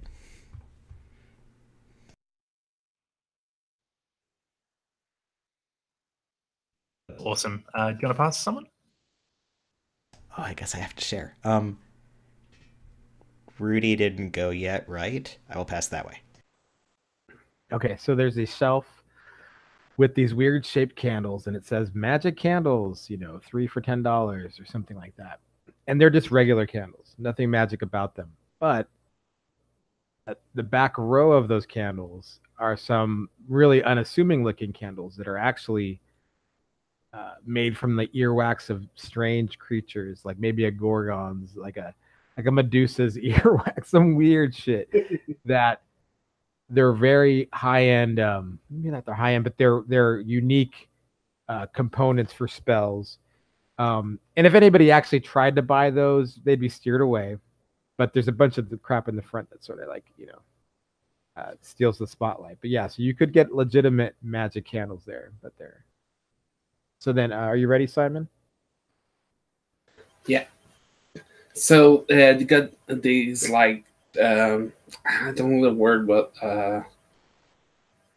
like this pyramid shaped thing that it's a wishing pyramid. You write a wish on it and you put it in there, and then you have to burn it.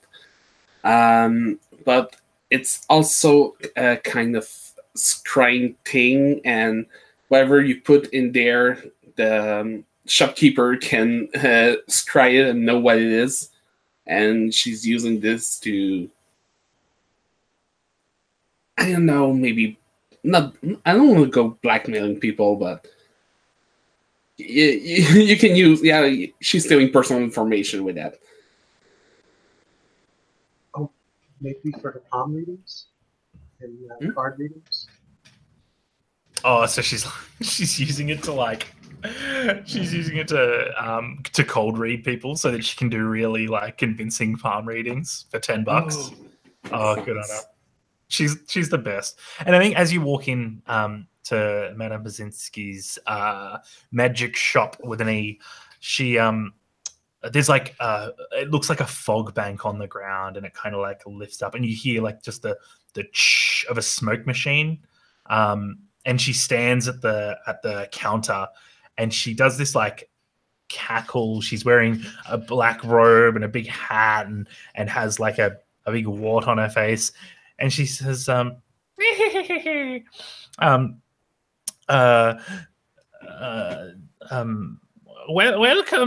to the hideous trap of magics from which no light can escape.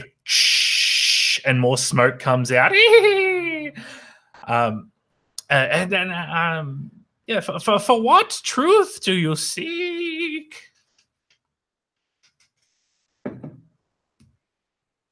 She just like hams it up. She's like 100% in it for the people that like the teenagers that come in with nose rings to buy crystals. So her name's Katerina. So of course I say, all right, cut the crap, Caddy. I need some real help. I'm a serious customer. She takes off the hat and she's like, "Oh, sorry, I didn't realize. No worries. Just give me a second." She like waves the smoke out of the way with a hat. She puts down. She like peels the wart off her face and puts it on the thing. Sorry. What can I help with? With what can I help?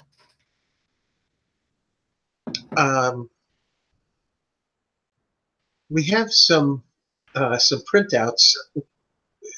Just make more problems with printouts. We have some printouts that we would like you to put in the pyramid.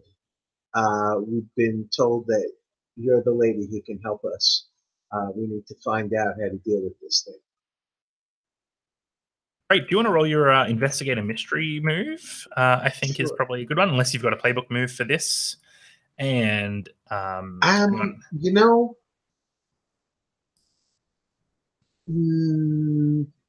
I do have something that's connected to this, but I think I have to do the mystery one first. Yeah, but sure. The one I was thinking of is contrary. When after she gives me her honest advice, if I do something different, I get XP and can take +1. Nice. That's really how that goes. That's really good. I love it.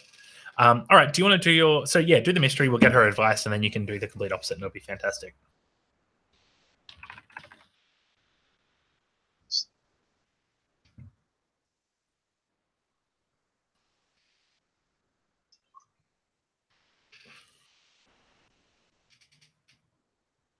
Sure. So I got an 8. So even if I got any help, it would only bring me to a 9. So I think, yeah. I've been playing a lot of PBTA today, so I'm not sure whether we can get +2 out of this one. Help out. No, we can only do +1. That's okay. That's all right. We'll go with the 8. On a 7 to 9 for investigator mystery, you hold 1. 1 hold can be spent to ask one of the following questions. I think she'll answer your question as her, but I will give you a meta level answer to one of them as well, if that makes sense. What can hurt it? Oh, that's a really good question. Let me mark you a clue for that. So you've got 2 clues now. I think she tells you when you lay it out for her and that sort of thing. She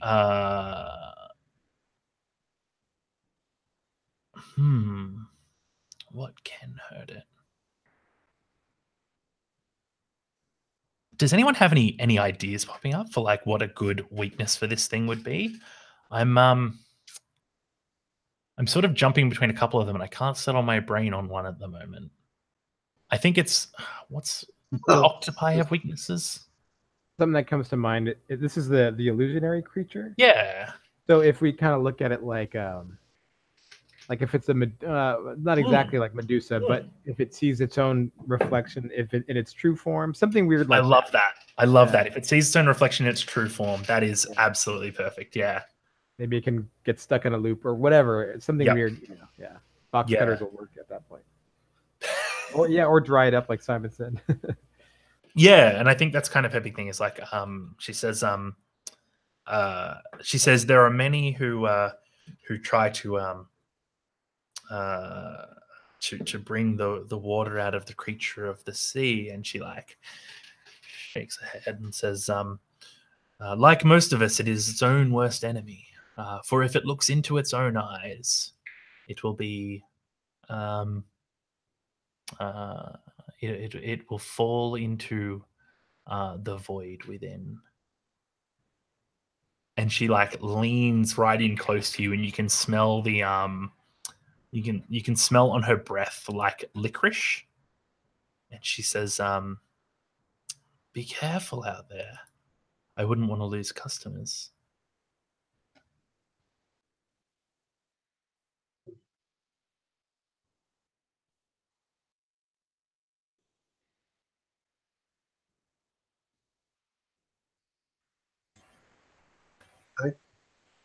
Is that scene or no?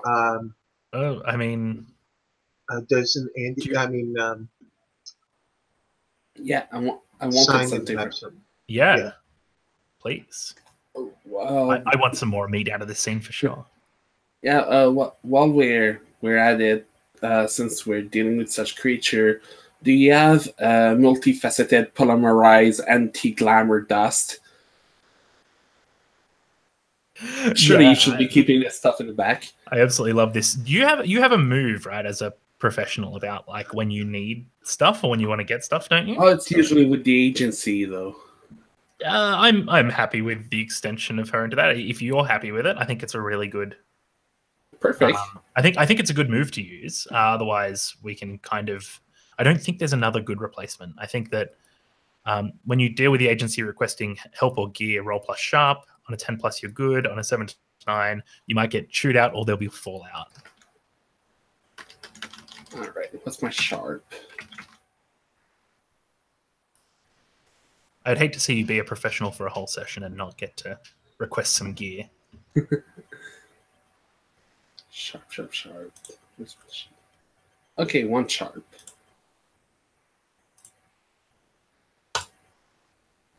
And that's an 8. Oh, awesome. So on a 7 to 9, things aren't so great. You might get chewed out and there'll be fallout, but you might get... So I think because you're getting what you need for the job, we'll give you another clue. So we're up to 3. And she pulls it out. And what did you say it was? Polymerized glamour dust, was it? Multifaceted polymerized anti-glamour dust. Multifaceted polymerized anti-glamour dust. She please type that. she pulls it out and she says she Oh no, okay. So she goes to a section of the counter where this dust sort of sits in like a bowl, and she scoops it out and pours it into a small bag for you. And this bag is like the kind of bag that you'd buy high-end tea in. Like it's porous and it's got like a little bow on the top, and she ties it. And then she hands it over. She places it in your hand, and she says very solemnly, she says, take great care with this. Last week, some young child spilt sherbet in there, and I'm not sure how strong it is. All right. Thank you. It's really appreciated from you. Really appreciate it. It's really it's so good. Oh, I love it. I love it. Okay. I could keep doing this later. What we're going to do is we're going to do another quick break. And when we come back, I think we're going to come up on the start of the caffeine magic scene. So I want you all to prime your heads for, I think the next hour, what we're going to go for is self-indulgent caffeine magic for a bit. See if we can get some, for the two spell slingers that are going to be involved with that.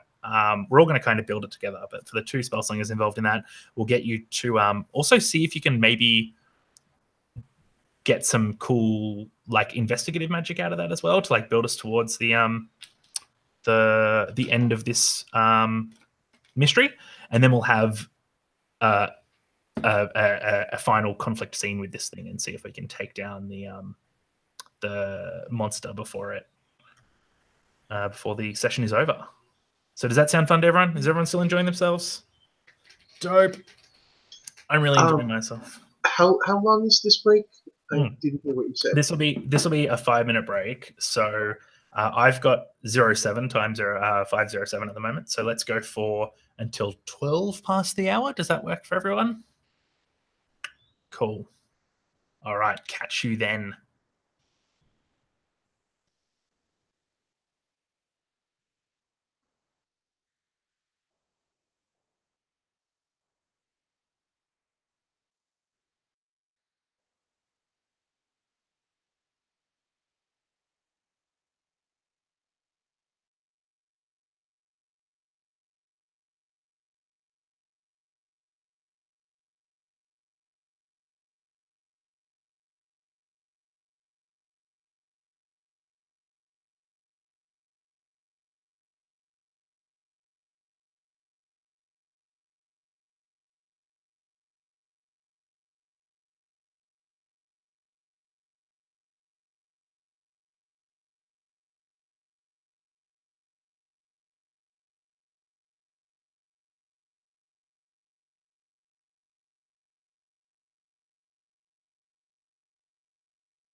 For anyone who's watching this game, these players are doing so much great work for me. I'm pretty much just chilling out. I don't really know where it's going to go, and I'm really surprised at how kind of, I guess Monster of the Week has a really interesting snowball where it's like you're trying to find information, and all of a sudden you have the information, and it's like go fight the thing, and then you do like it's 3 harm in an attack, and so it's like yeah, it does. I don't know, man. Monster of the Week's really interesting.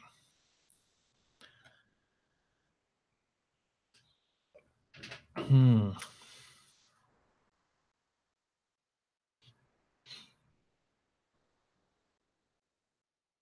think I got a good setting for the final like encounter. And it's just going to be about how much harm it has and how much harm it does. Sorry. So I think its attacks are going to do probably like 3 harm. I think it's going to have probably like, you know, I don't want everyone to get a hit in. Let's go for like 7 harm. 1, 3. Push people around. I don't know. Anyway, couple of things. Read Monster of the Week. The help move is bad. That's all. Hey, Rudy, are you having fun? Oh, that's awesome. I'm having a great time. Thank you. No, I'm really enjoying your company. Oh, thanks. I'm really excited to actually debrief just so we can kind of like have a chat about everyone and their games and stuff. It's really It is super fun.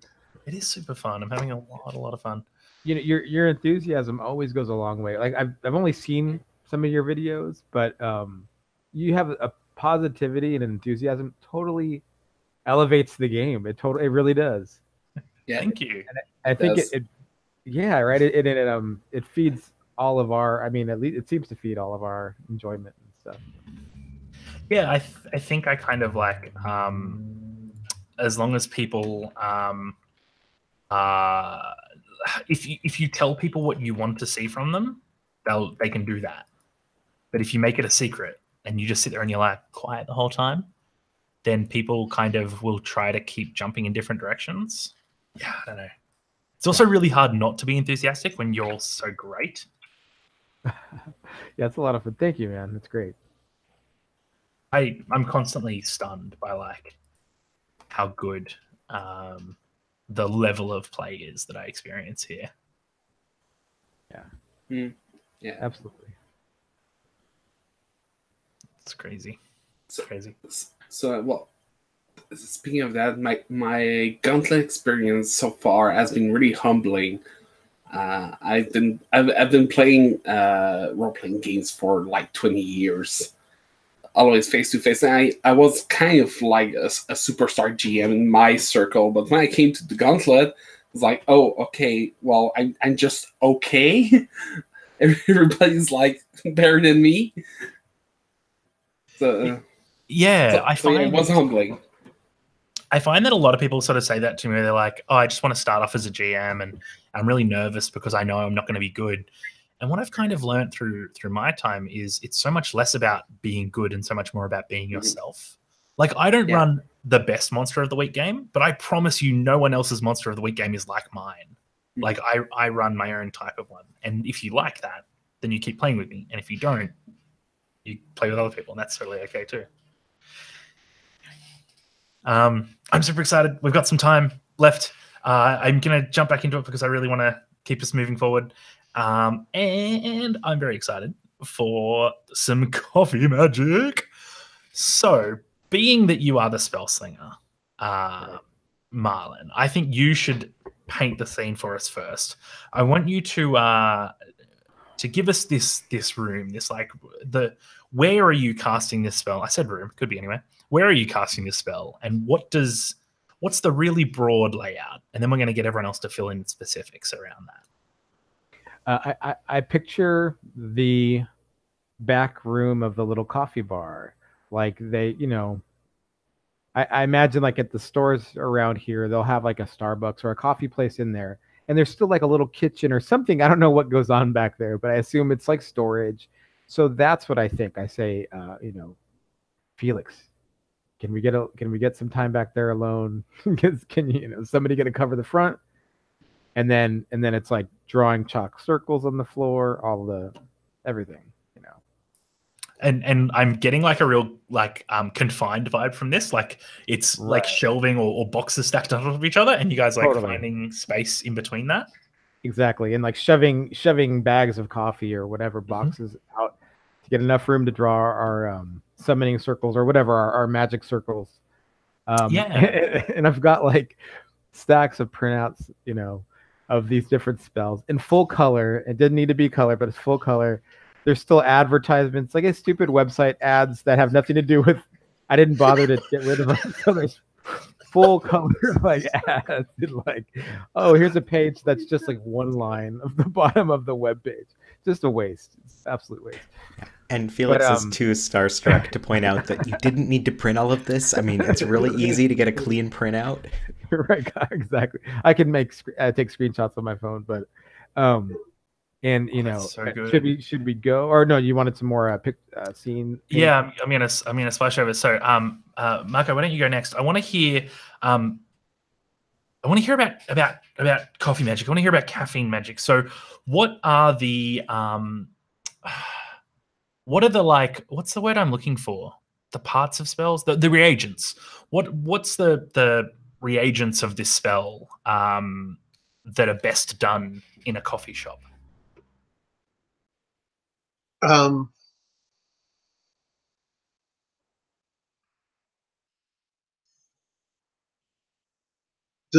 lot of the ground powders that they sprinkle on the coffees, like a little cocoa powder or maybe a shot of cayenne. All those have to be applied with precision and in the correct pattern and amount and at the right time, because you know it's rhythmic, it's art magic. Oh, that's super good. Simon, can you tell me about Can you talk to me about like the aromas involved in coffee magic and how that's kind of, because to me, like the smell of a good coffee is really important. How is that involved in this magic?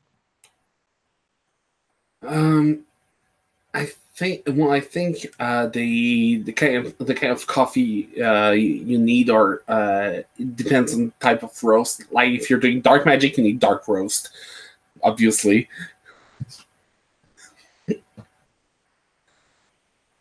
So far as crying magic, maybe more of light roast.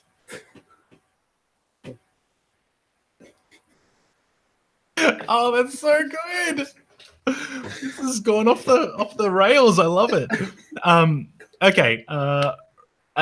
Ryan, for Felix, I want to know, given your inexperience, what do you make a mistake in when laying out this spell?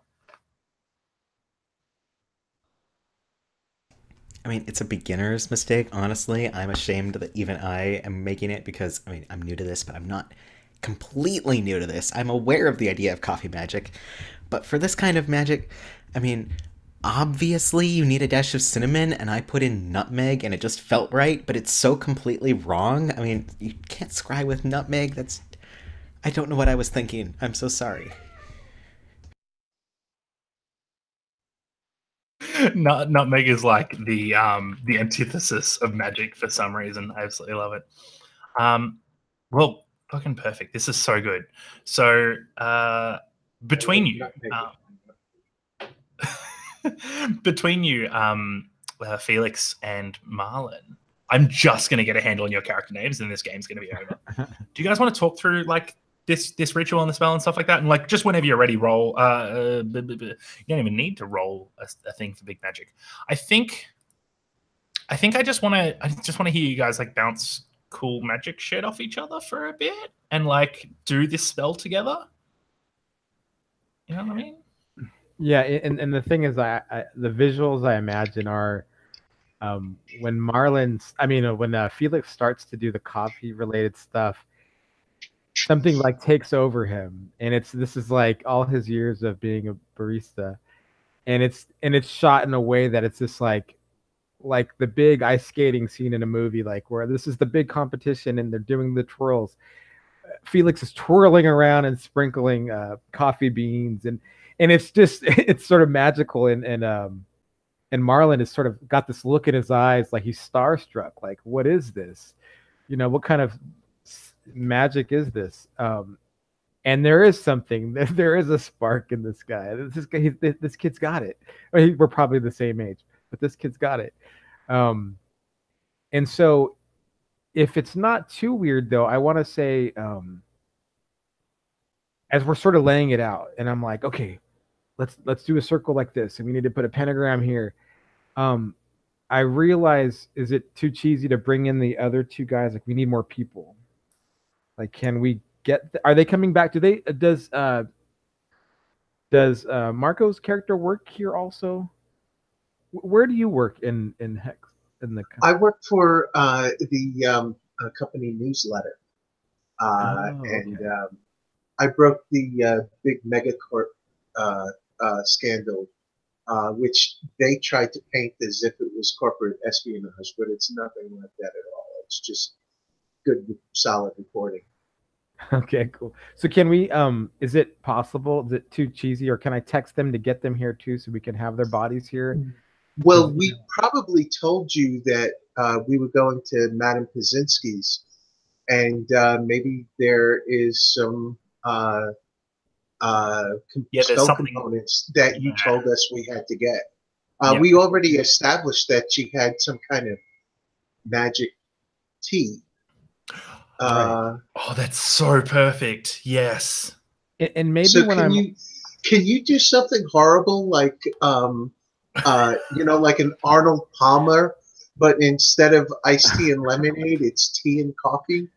I mean, oh my goodness, it sounds hideous. That is dark and unholy magic. I mean, how far are we going to go into this? To find something unnatural, you must do something unnatural. Exactly, that's true. Oh, that's very true.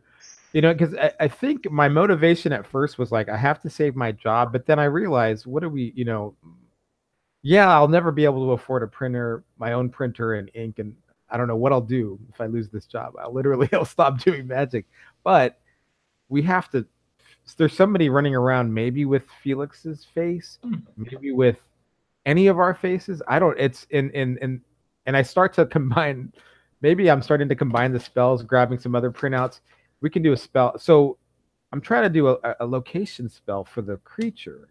Does that make more sense? Why not do both, right? Your magic. Let's just mix it together. I'm going to mix it together. Yeah. That's not It's weird. like, you're doing a coffee blend. That's, yeah. Exactly. Okay, perfect. So a little Sumatra, a little Ethiopian, being South American, all together. So once they get there, Felix maybe we could help, point out, okay, we need somebody here to do this and to, to whip the heavy cream at this moment. And so because really maybe everybody's got their own little metal bowl, the little jug with the it's got to be, and maybe like from an outsider's perspective this would look pretty stupid, but in the moment and then the way it's shot, it's just like, holy shit, what are these guys? This is some weird, crazy, cutting edge magic. So that's it. That's so good. That's so phenomenal. That really loud sound. The frother, right? Okay. Really interesting. I want to do. So I think I'm gonna give you a clue for this, obviously, because you're doing some cool magic shit. But I want to see you roll a use magic roll for this. So I do want to see you roll your weird stat, because I need something to help me make a decision on how good or bad this turns out. Totally. Okay. So +2. Awesome. 5 + 2 is 7. Cool. If the three of you wanted to roll help on this, if everyone rolled well, you could probably get that up to a 10 if that's something you wanted to do. I totes want to help, although I'm wondering if I can apply the power of heart to this because we're not fighting a monster, but it is helping. Yeah. I don't know how far you want to squish No, that. hack the fucking planet. Let's do it. Power of heart. That sounds like something you need to do. Because that means that I don't roll plus cool. I just automatically get a 10 plus because I believe in you so much. I have the power of heart. Yeah, maybe there's like a fizz at first, but then we cut to Felix, and there's this look in his eyes, the belief and the hope, and the fizz. That's really good. Sparks up. Do the other two characters want to help as well? If So, so, tell me what you do. And Do I really need to be doing something? I know while I'm holding my thing, I'm eating a pastry on the side, and with all that weird thing happening, my face still doesn't change. Like a really colorful cake pop or something like that. Yeah. And maybe the sprinkles is like the sprinkles on the cake is like all I need to like help with. Yeah. You like the sprinkles fall onto the ground and they fall in a glyph, like they just land in a pattern. Yes, sprinkles fall into the summoning circle. Rudy, mate, you and me, we good mates. Beautiful. Roll plus help or roll plus cool. Sorry. I'm also going to pick one of my moves, unfazable for +1 cool. Good work.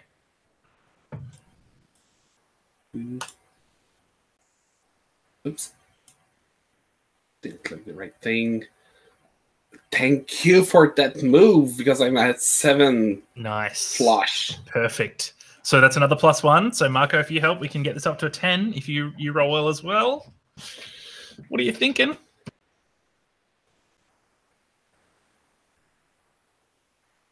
okay. So I have a move contrary. And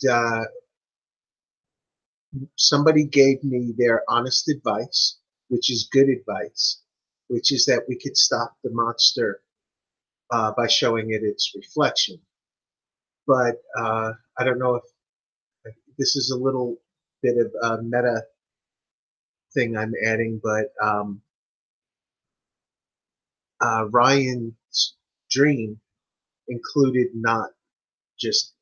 let's not just take the monster, let's talk to the monster and try to solve it that way. So as the very opposite of showing it its own reflection with the mirror, I want to come up with a way that we're able to threaten the monster with the mirror, but actually have the mirror pointed at me, so it's pointed away from the creature, and talk to it and figure out what it wants and how we can convince it to go away without actually having to destroy it. That's absolutely. I think there's a really, really good spot. Yes, exactly, Grant. There's a really, really good spot for that coming up. I can see it in my mind already. I'm so excited about it. But before we step to that, I'm wondering how what do you do in this ritual to help out the spell? That's my immediate question. Well, I'm spraying my froth with precision over a large hand mirror, which is actually the weakness of the creature. All right, I love that. That's perfect. That is perfect. Roll plus cool to see how your help goes. And for stakes, we run on a 7 to 9. We bump this ritual up to a 10. On a 6 or less, it's going to go bad. Oh, not bad. It's just going to have a complication. I got an 8 total cool. Y'all are a great team. I'm so very excited about it. Okay, the question is then, let's go back to Marlon on this one. What does it look like as the spell completes and the magic fades away? Oh wow.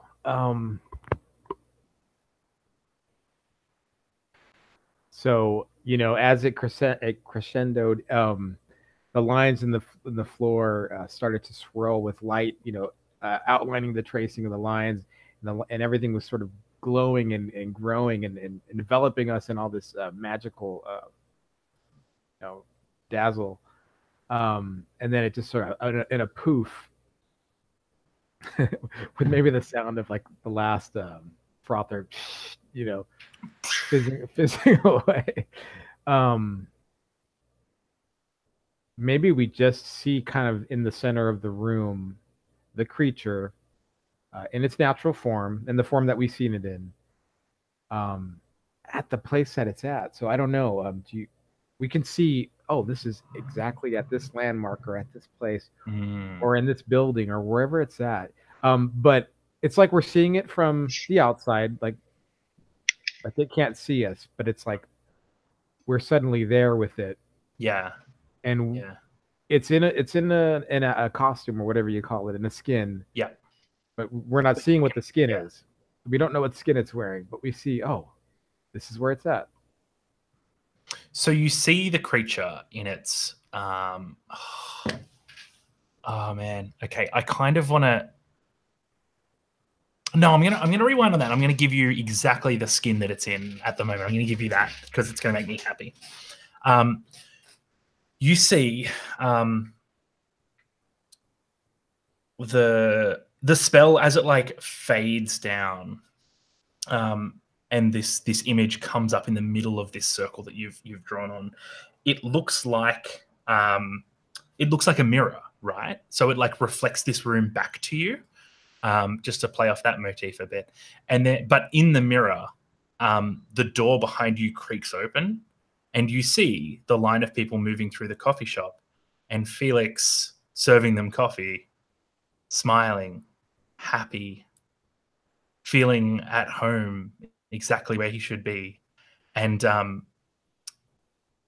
the Felix in this image like looks over his shoulder as if he feels like he's being watched, and you see the like look of fear come across his face, and he flickers a little bit, like shimmers, and for a moment there are those like black inky eyes, and then they shift back, and he continues to like steam milk poorly, and it probably like spills out a little bit, but he laughs and cleans it up, and yeah. Good to know we're with the real Felix. Are we? Does that mean we're with the real Felix? I'm confused. I look at Felix like Well, his eyes didn't go black. Did we recognize the coffee shop? Is it this one? Yeah, like it's through the door that leads out to the coffee shop. Can I go look out that door? Is he there? Yeah, it's just Felix working on the machine. And I look back and there's our Felix smiling, and there's your Felix behind. Okay. Just want to make sure you're the real Felix. What's your mother's shoe size? Why would I know my mom's shoe size? That's such a weird thing to know. It's the real Felix. Exactly. Only the real Felix wouldn't know his mother's shoe size. Mm-hmm. I'm very freaked out. And I'm backing away quietly from the door. I don't know. What do we do?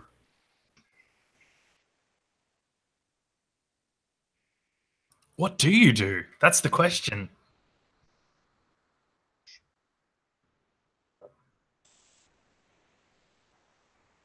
I start shuffling my spells. My pages are all screwed up now. I'm like, fuck. So I'm trying to get something together. And I'm pointing at the door. I mean, we all saw it. So it's like, he's right there. He's right there.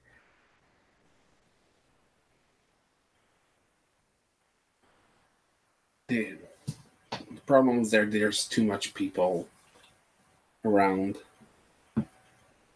I disagree.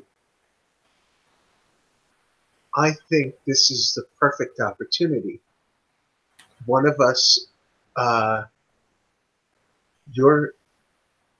you know how to be a manager and how to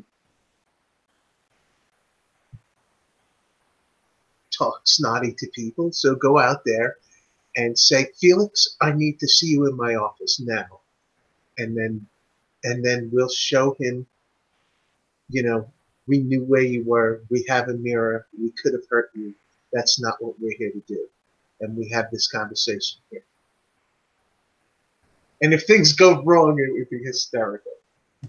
And Felix is just nodding so much in the corner, like, yeah, this would totally get him to come to the back, because, you don't say no when a manager wants to give you a chewing out. All right. This sounds like a plan. So who's going to do the negotiating? That'll be fun. I'm going to let Felix negotiate with himself. That'd be fun.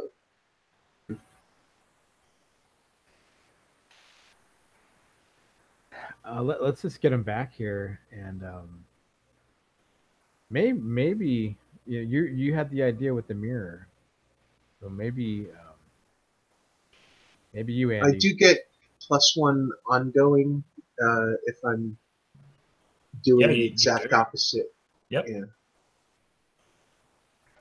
But also, I'll slam a fire alarm in an instant if things go bad. We need to get the people out of here. But I like this idea. Let's do this quietly. Let's see what happens. All right. I'll call him in. So I open the door and say, Mendoza, come in the office right now.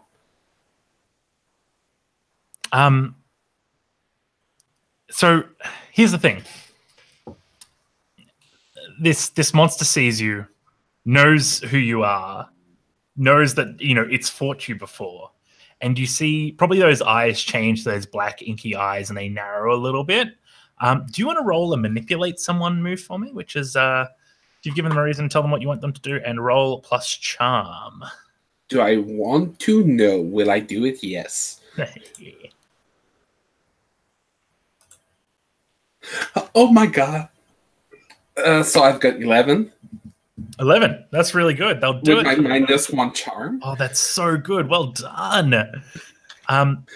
He's feeling the social pressure. Yeah, and I think he looks over and says, like, he probably like taps someone else that works there on the shoulder, and in Felix's voice, but not sounding like Felix, like the inflection's wrong, says, cover.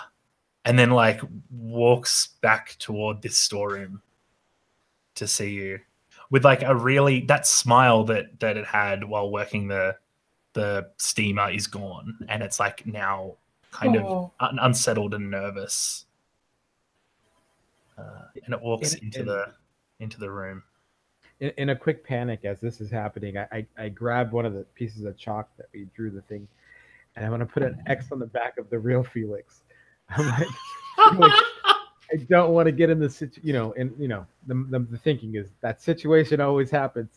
No, I'm the real Felix, so I put a little X on his back really quick. And Felix just kind of looks over his shoulder like, what? Oh, that's fair. When Alan told Felix to follow the fake Felix to follow him,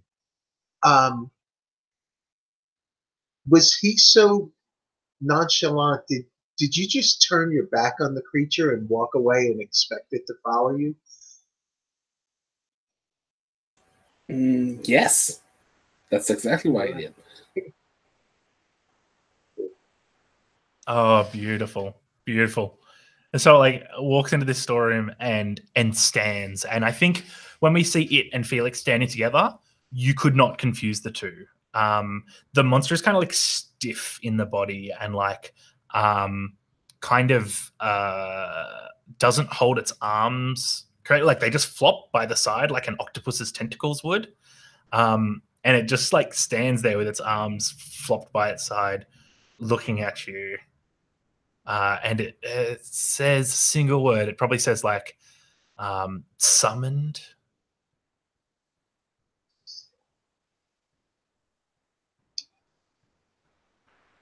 Yeah. We want to talk.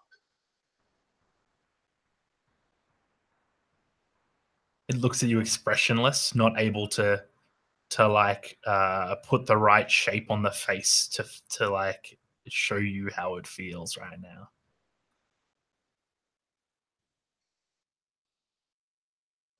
I have a question about the things that this creature has been doing. Has it been damaging things? Has it been violent? What has it been doing in town before we started messing with it?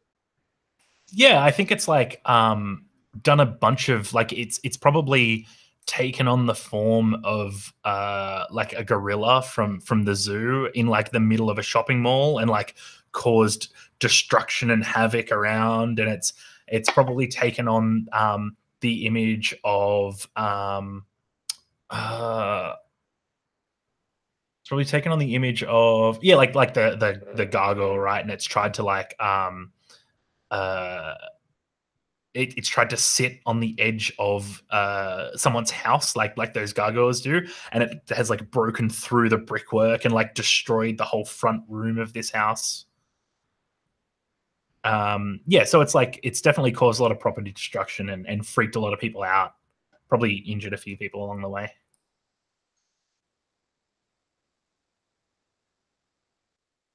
Yeah. So okay. Yeah, that was.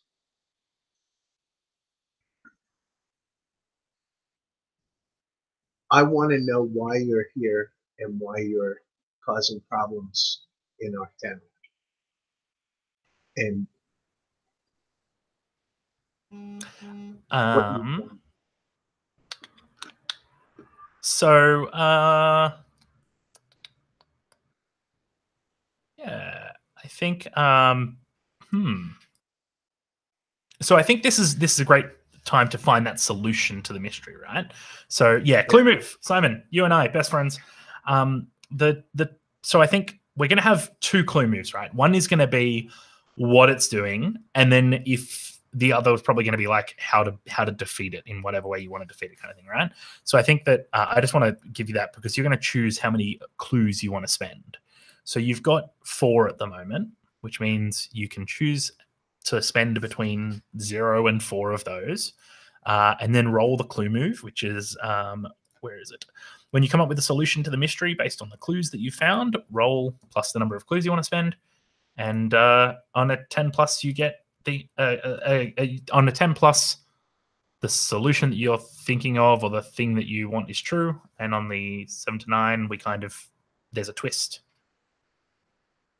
And on a 6 minus, you are blindsided or wrong. So we have 2 options. I mean, 2 different rolls to make, and we have 4 clues. So 2 each. Anyone think that we need to weight it other than 2 and 2?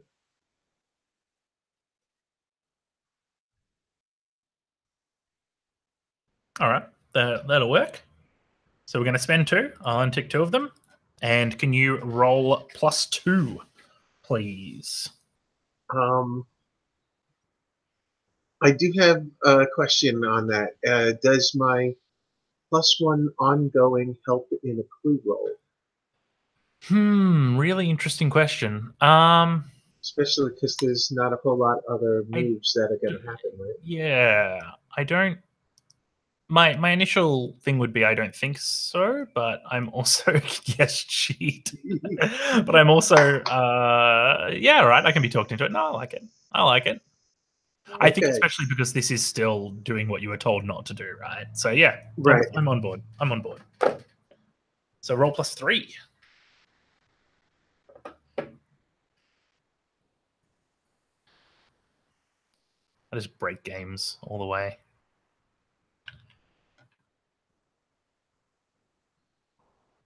So that's a 9. That's a 9. So we need a twist. Yes, we do need a twist. So what? So I was hoping that it wanted something easy that we could give it and make it leave. Mm-hmm. Clearly, that's was pushing it. So it's got to be more than. Yeah. It's got to want something. Yeah. Significant. So I think that it reaches out and like points towards Felix and is like, perfect skin, happy, easy life, has friends. Oh my goodness, it wants friends. I feel like this is a what could go wrong sort of thing where I want to give the monster a hug because it is trying so hard and failing. I mean, is that you saying that hugs are its weakness? That if you hug it, this will all be solved? Yes, it just wants to be accepted for trying so hard. Friendship? I mean, does this feel on tone for everyone? Like, is everyone okay with this as a possible solution to our... I mean, if that doesn't work at all, I mean, one of my moves is what could go wrong when you charge in and, are way in over your head. Oh, fuck, that's so good. This is I'm down for it to backfire. Yeah. This is one of the seasons of Buffy when they had, like, musicals and stuff, and it was... That is the best episode, by the way. I'm going to watch that when we're done here. Okay, so what are you? You're a mundane. And the move is, what could go wrong when you charge into danger without hedging your bets? Okay, so I think we'll go to that if you fail this move and it becomes dangerous, and then you've got to fight this monster. But I think you're gonna find out if the real weakness for this monster is friendship. And if you love it, it will be happy with itself. Oh man, I'm getting some real monster feels right here. Right. So all right, roll your solution move, your clue move. 2d6 plus. I assume you're going to spend both the tokens. You certainly don't have to. Well, I guess it doesn't help if I spend any tokens because I rolled a 7, so I can't move that up to more than a 9. Okay, cool. Oh boy, how are we going to twist this on your own? Did the hug happen? Was that the hug roll? Yeah, I think that's it, right? Like, what does it feel like when you hug yourself? Is it wet and like I want it to be wet and squishy? Yeah. Because... Kind of weird, kind of wet and kind of smushy because it looks like Felix, but it's really kind of like an octopus monster thing under there, and it doesn't quite have the Felix feeling down. It can't mimic a Felix hug. Yeah, so I think that okay, I'll give you the hard bargain thing, right? The like it'll cost you thing. It's you feel it like squeeze into you and like lean into the hug a little bit, and it says teach me to be a good you, friends forever.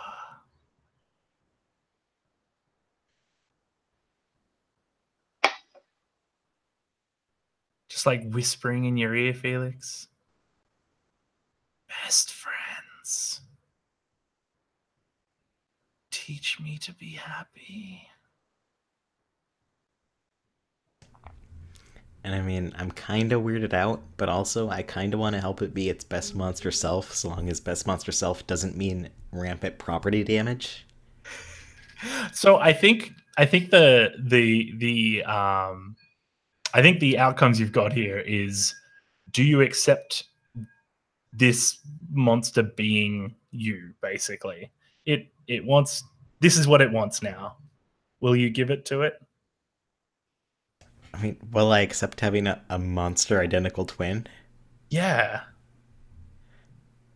I guess so. Yeah, this game is fucking stupid.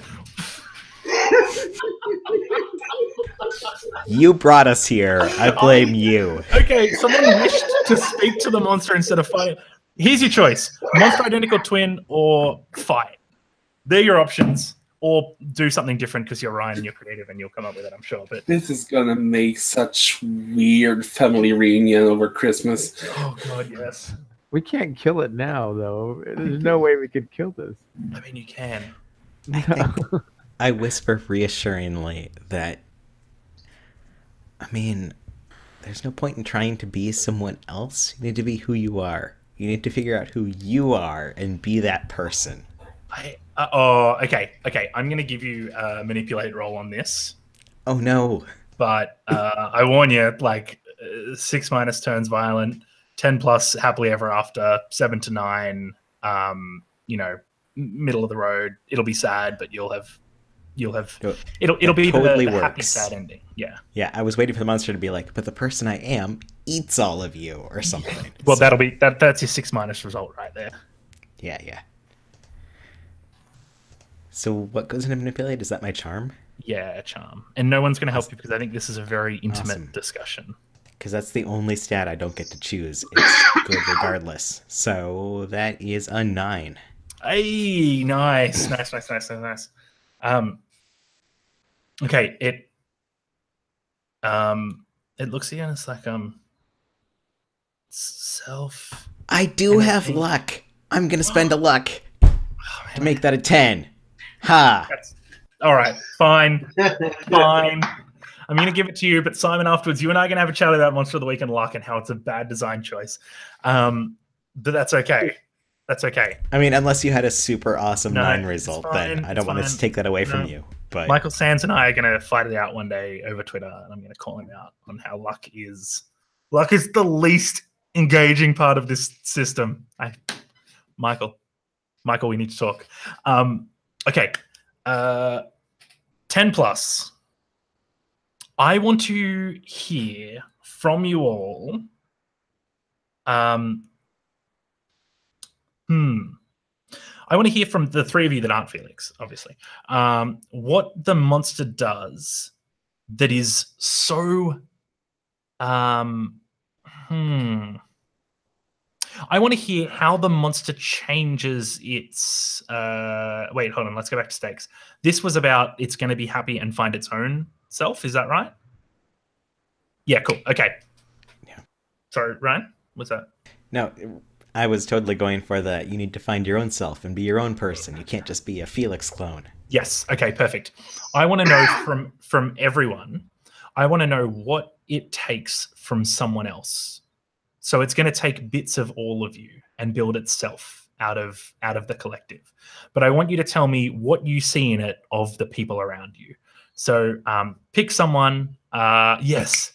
Oh my God, Ryan. When can we ever play a game that isn't Animorphs based? So I want you to pick someone else.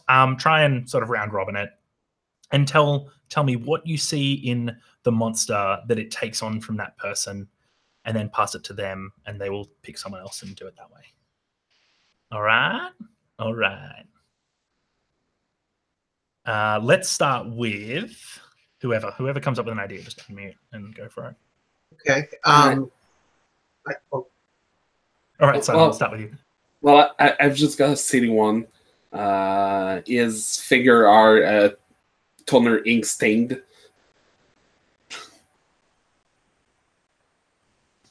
That's really good. So that's like Marlon's like ink stained fingers. Yeah, beautiful. So Rudy, you'll be next. What does Marlon see in it that reminds him of someone else? And so then we go to Alan, and the expression on Alan's face, sort of the fake Felix's face sort of morphs into sort of like keeping the skin tone of Felix, but now it's got Alan's sort of look, his sort of look that never changes. That's and so he's like, and maybe to him that's like, this is a good thing. And then we go to and then the we'll eyes look over probably still smile a little bit. Yeah. right. We'll go to Marco. Yeah. To Andy. So Andy, and what does Andy see that reminds them of someone else? Well, I think he picks up Marlon's sense of style, and so he doesn't copy. No, I think he's a doppelganger, right? He copies, so he like rips off your outfit, just like So he might be Felix's face, but it's got Alan's expression and Marlon's clothing. Yeah, that's absolutely perfect. And Felix, what do you see that is Andy?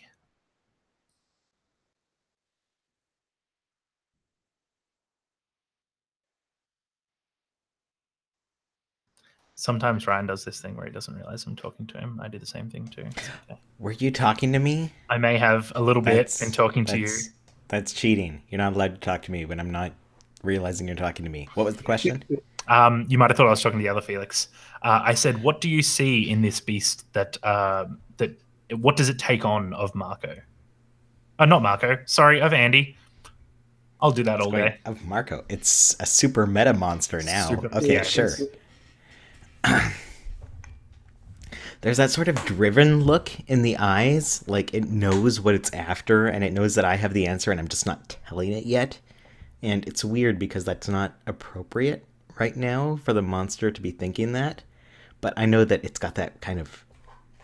There's something around its expression where it's got that drive encompassed.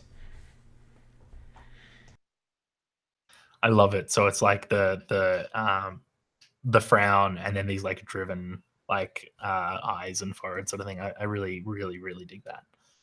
And it says like it like indicates to itself, and it says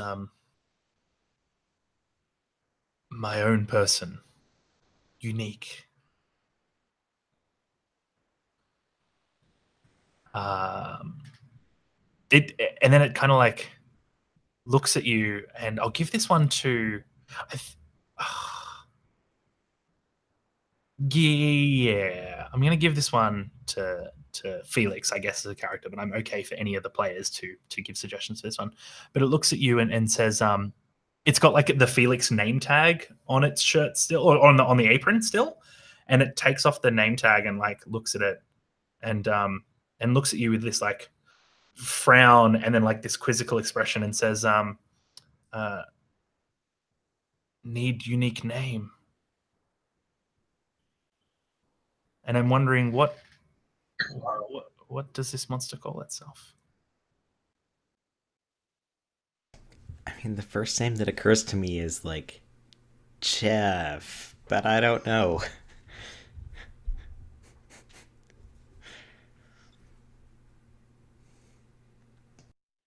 No, not Chev, like Jeff, like Jeff. Oh, Jeff. Jeff is a good name. Like the most bland of names that I can think of off the top of my head. But yes, oh my goodness, cappuccino.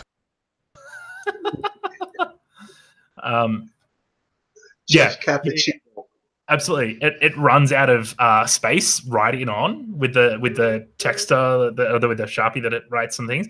So it writes on this thing. It's like it gets CAPP on there, but it's written too big, and then it can't fit in the rest. And so she's got he's Jeff Cat. Yeah. Oh, that makes me happy. I like it. Yeah. Is this the fucking end of our thing now? We committed to this tone. Like we did. Does this end with like a hug, with like a group hug or something like that, or? I like step on the mirror. You know, when you're stepping into the hug. Oh, okay. You know, maybe we could all squish it together. Yeah. Oh yeah, we all at once we all smashed the mirror together. It's just so corny. And like the hug, when we do the big group hug with Cap, it's like the squishy, weird, oceany sounds. Like why is he making that sound when you hug him? And Felix pulls away from the hug a little quick to be like, oh no, wait, broken glass. And gotta like sweep that up and everything because safety protocols in the back. Oh my god, that's so great. Do you remember the squid people in Galaxy Quest? Oh, look, honestly, I'm a couple of years away from Galaxy Quest. I watched it like when I was 6 or something like that, and I haven't really gone back to it. I call it my own personal failure, but I will put it on my list. Put it on your list. You'll laugh. And Oh my god. And you could even just check it out on YouTube and just get the squid people from that. I don't know what the hell they're called, but just see a scene of them. Yeah, I was 9. I'm sorry, Ryan. Not 6. I was 9. I was looking at it upside down. Oh my god. So normally I would say we can go into epilogues and stuff like that, but I kind of feel like we've had a pretty good wrap. Does anyone want some space to do like an epilogue with their character or anything like that? No, I think it's okay. And then Andy's back tomorrow, right? Yeah, well, yeah. I'm gonna have to watch because I want to see what carries over or whatever, how the tone might be different. Oh Are there any spaces open? Is anyone else coming for a second day? I think there's another space open, but I'm not super unsure of it. I think there's another space. It might be interesting if the other group decides to go dark, but oh man, we'll see. This just took a weird turn, We'll see. The dark side of the roast. All right, so what I want to do is it's 6 p.m. now, which is great. Or my time 6 p.m. So we're perfectly right on the hour. What I want to do is wow. Okay, we're going to take 2 minutes. Everyone's going to take 2 minutes, refresh, pee, whatever you need to do. Like, just step away. We're going to come back. We're going to debrief out of this, make sure there are no safety things, and then we're going to roll back into the game. So, roll out of this game and into whatever we have next, which might be sleep. So, let's go for 3 past the hour. We'll see you then.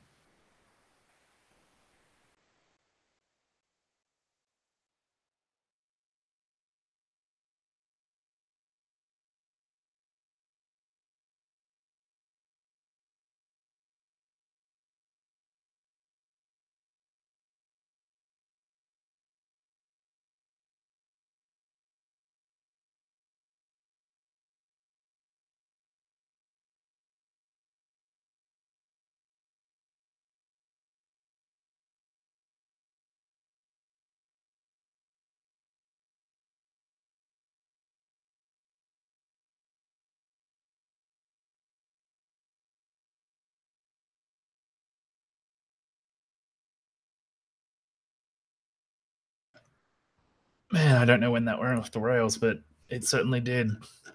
I thoroughly enjoyed myself, though, so that's nice.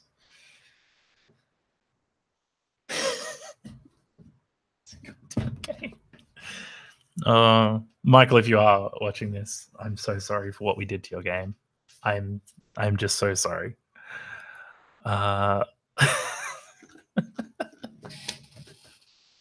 We had a lot of fun. That's the important thing, right? Like we did. We had a lot of fun.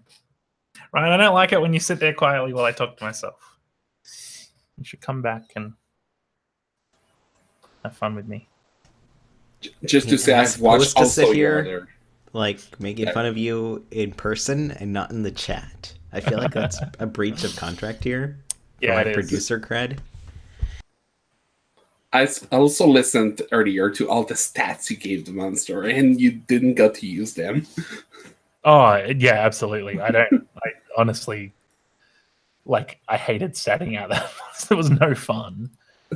It's something you got to do for rules and shit. So, you know. Oh, and God. like, I have so many moves that are just you're in over your head, but you make it work, and none of them were applicable because I was so awesome at everything. What's going on here? You were. Really good mundane thing, you know? I loved your character so much, Ryan. Oh my God. I'm struggling to pick my stars for this session. I'm really struggling. The Cafe Mancer.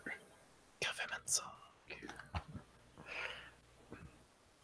All right. So, question. Marco, let us know if you're back or when you're back or whatever. And then we'll talk about stars, and then we'll move on with our lives, and everyone will have fun. Sleep. Yeah, honestly, I feel that. I'm so tired. Have you played games today, Sid? Mm-hmm. I played one last night until 3 a.m. and then I woke up to 7 a.m. for Girl Underground, but unfortunately I didn't get into that one. So I was so excited about it that I wanted to wait in case there was a waitlist spot. And then I did Alas for the Awful Sea with V, which was a joy. Awesome. It was a very heartfelt, very emotionally charged game. Really That intense. game always has the tone, right? Like I can't imagine. Okay, that one doesn't change. Okay. Awesome. Nailed that, Ryan. And then I'm doing Monster of the Week. And then later today, I get to play The Veil. And then I get to go to sleep for 4 hours. And then I get to play Secco Creek in the morning. And then Awesome. crazy. All right, cool. So Marcus here. So let's talk about debriefs. So what I want to do is I want to do this thing. We did wishes before. I want to do this thing called stars. Stars are pretty great. All it is you're going to tell someone something they did that you liked, and that's all you're going to do. You can honestly, you can give out as many as you want, but I think it's cheating if you're like, everyone gets one. Because I think that highlighting stuff makes it special. And I will open by saying that I thought everyone was amazing, and I thought everyone really got involved in this game, but I'm only going to give out like 2 stars. So that's a thing. So stars are going to look like this. I will do mine first as my demonstration. My first star is going to go to Rudy. I want to give you one for like just the whole. Your Spellslinger was so like, I feel like you really got the boring mundane job stuff integrated really well about like printing out the spells on the company printer and stuff, and I thought that was really cool, and it was also really fun to like use that as a leverage point to get that game rolling. That was really great. And the second star I'm going to give is just to you, Ryan, for letting me make the monster like want to be your best friend, and I just saw how much that like weighed on you, so thank you for letting me play that off you. It was a joy. And then Simon, I'm going to start with you because I started with you earlier, and then you bailed on us. So, do you want to throw a star out to anyone, or more than one star if you're the worst?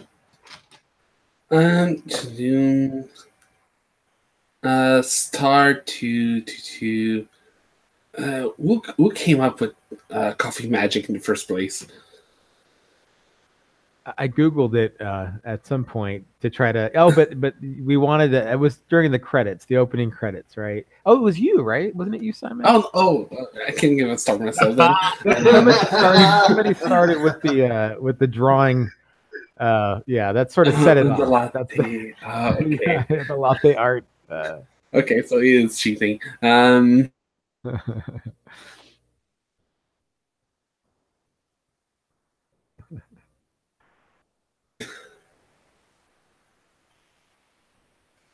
Okay, I thought I lost connection for a second.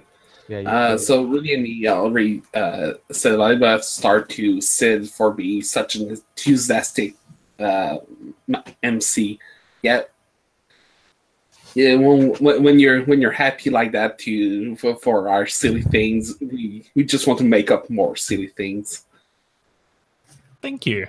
That's wonderful. It was a real joy to watch your silly things. It was a lot of fun. I don't think I've laughed like that during a session in a long time. And I guess I don't know who to give my other star. You all deserve it so much.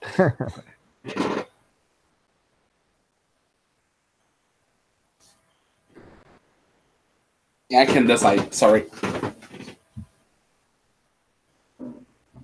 That's awesome. That's totally okay. I'm loving it. Marco, do you want to give us your next one? I don't know if this is cheating, but I wanted to give one to Simon for having accidentally gave a star to himself, which I thought was pretty amazing.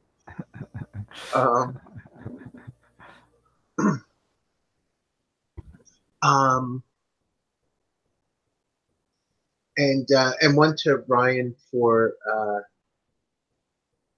coming up with a dream that took us to a place that made this game like totally memorable.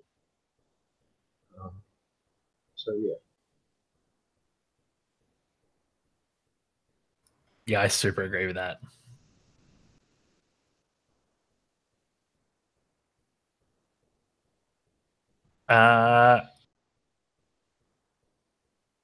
Sorry. Rudy, do you want to go next with your stars? Sure. Dual stars to Marco and sorry,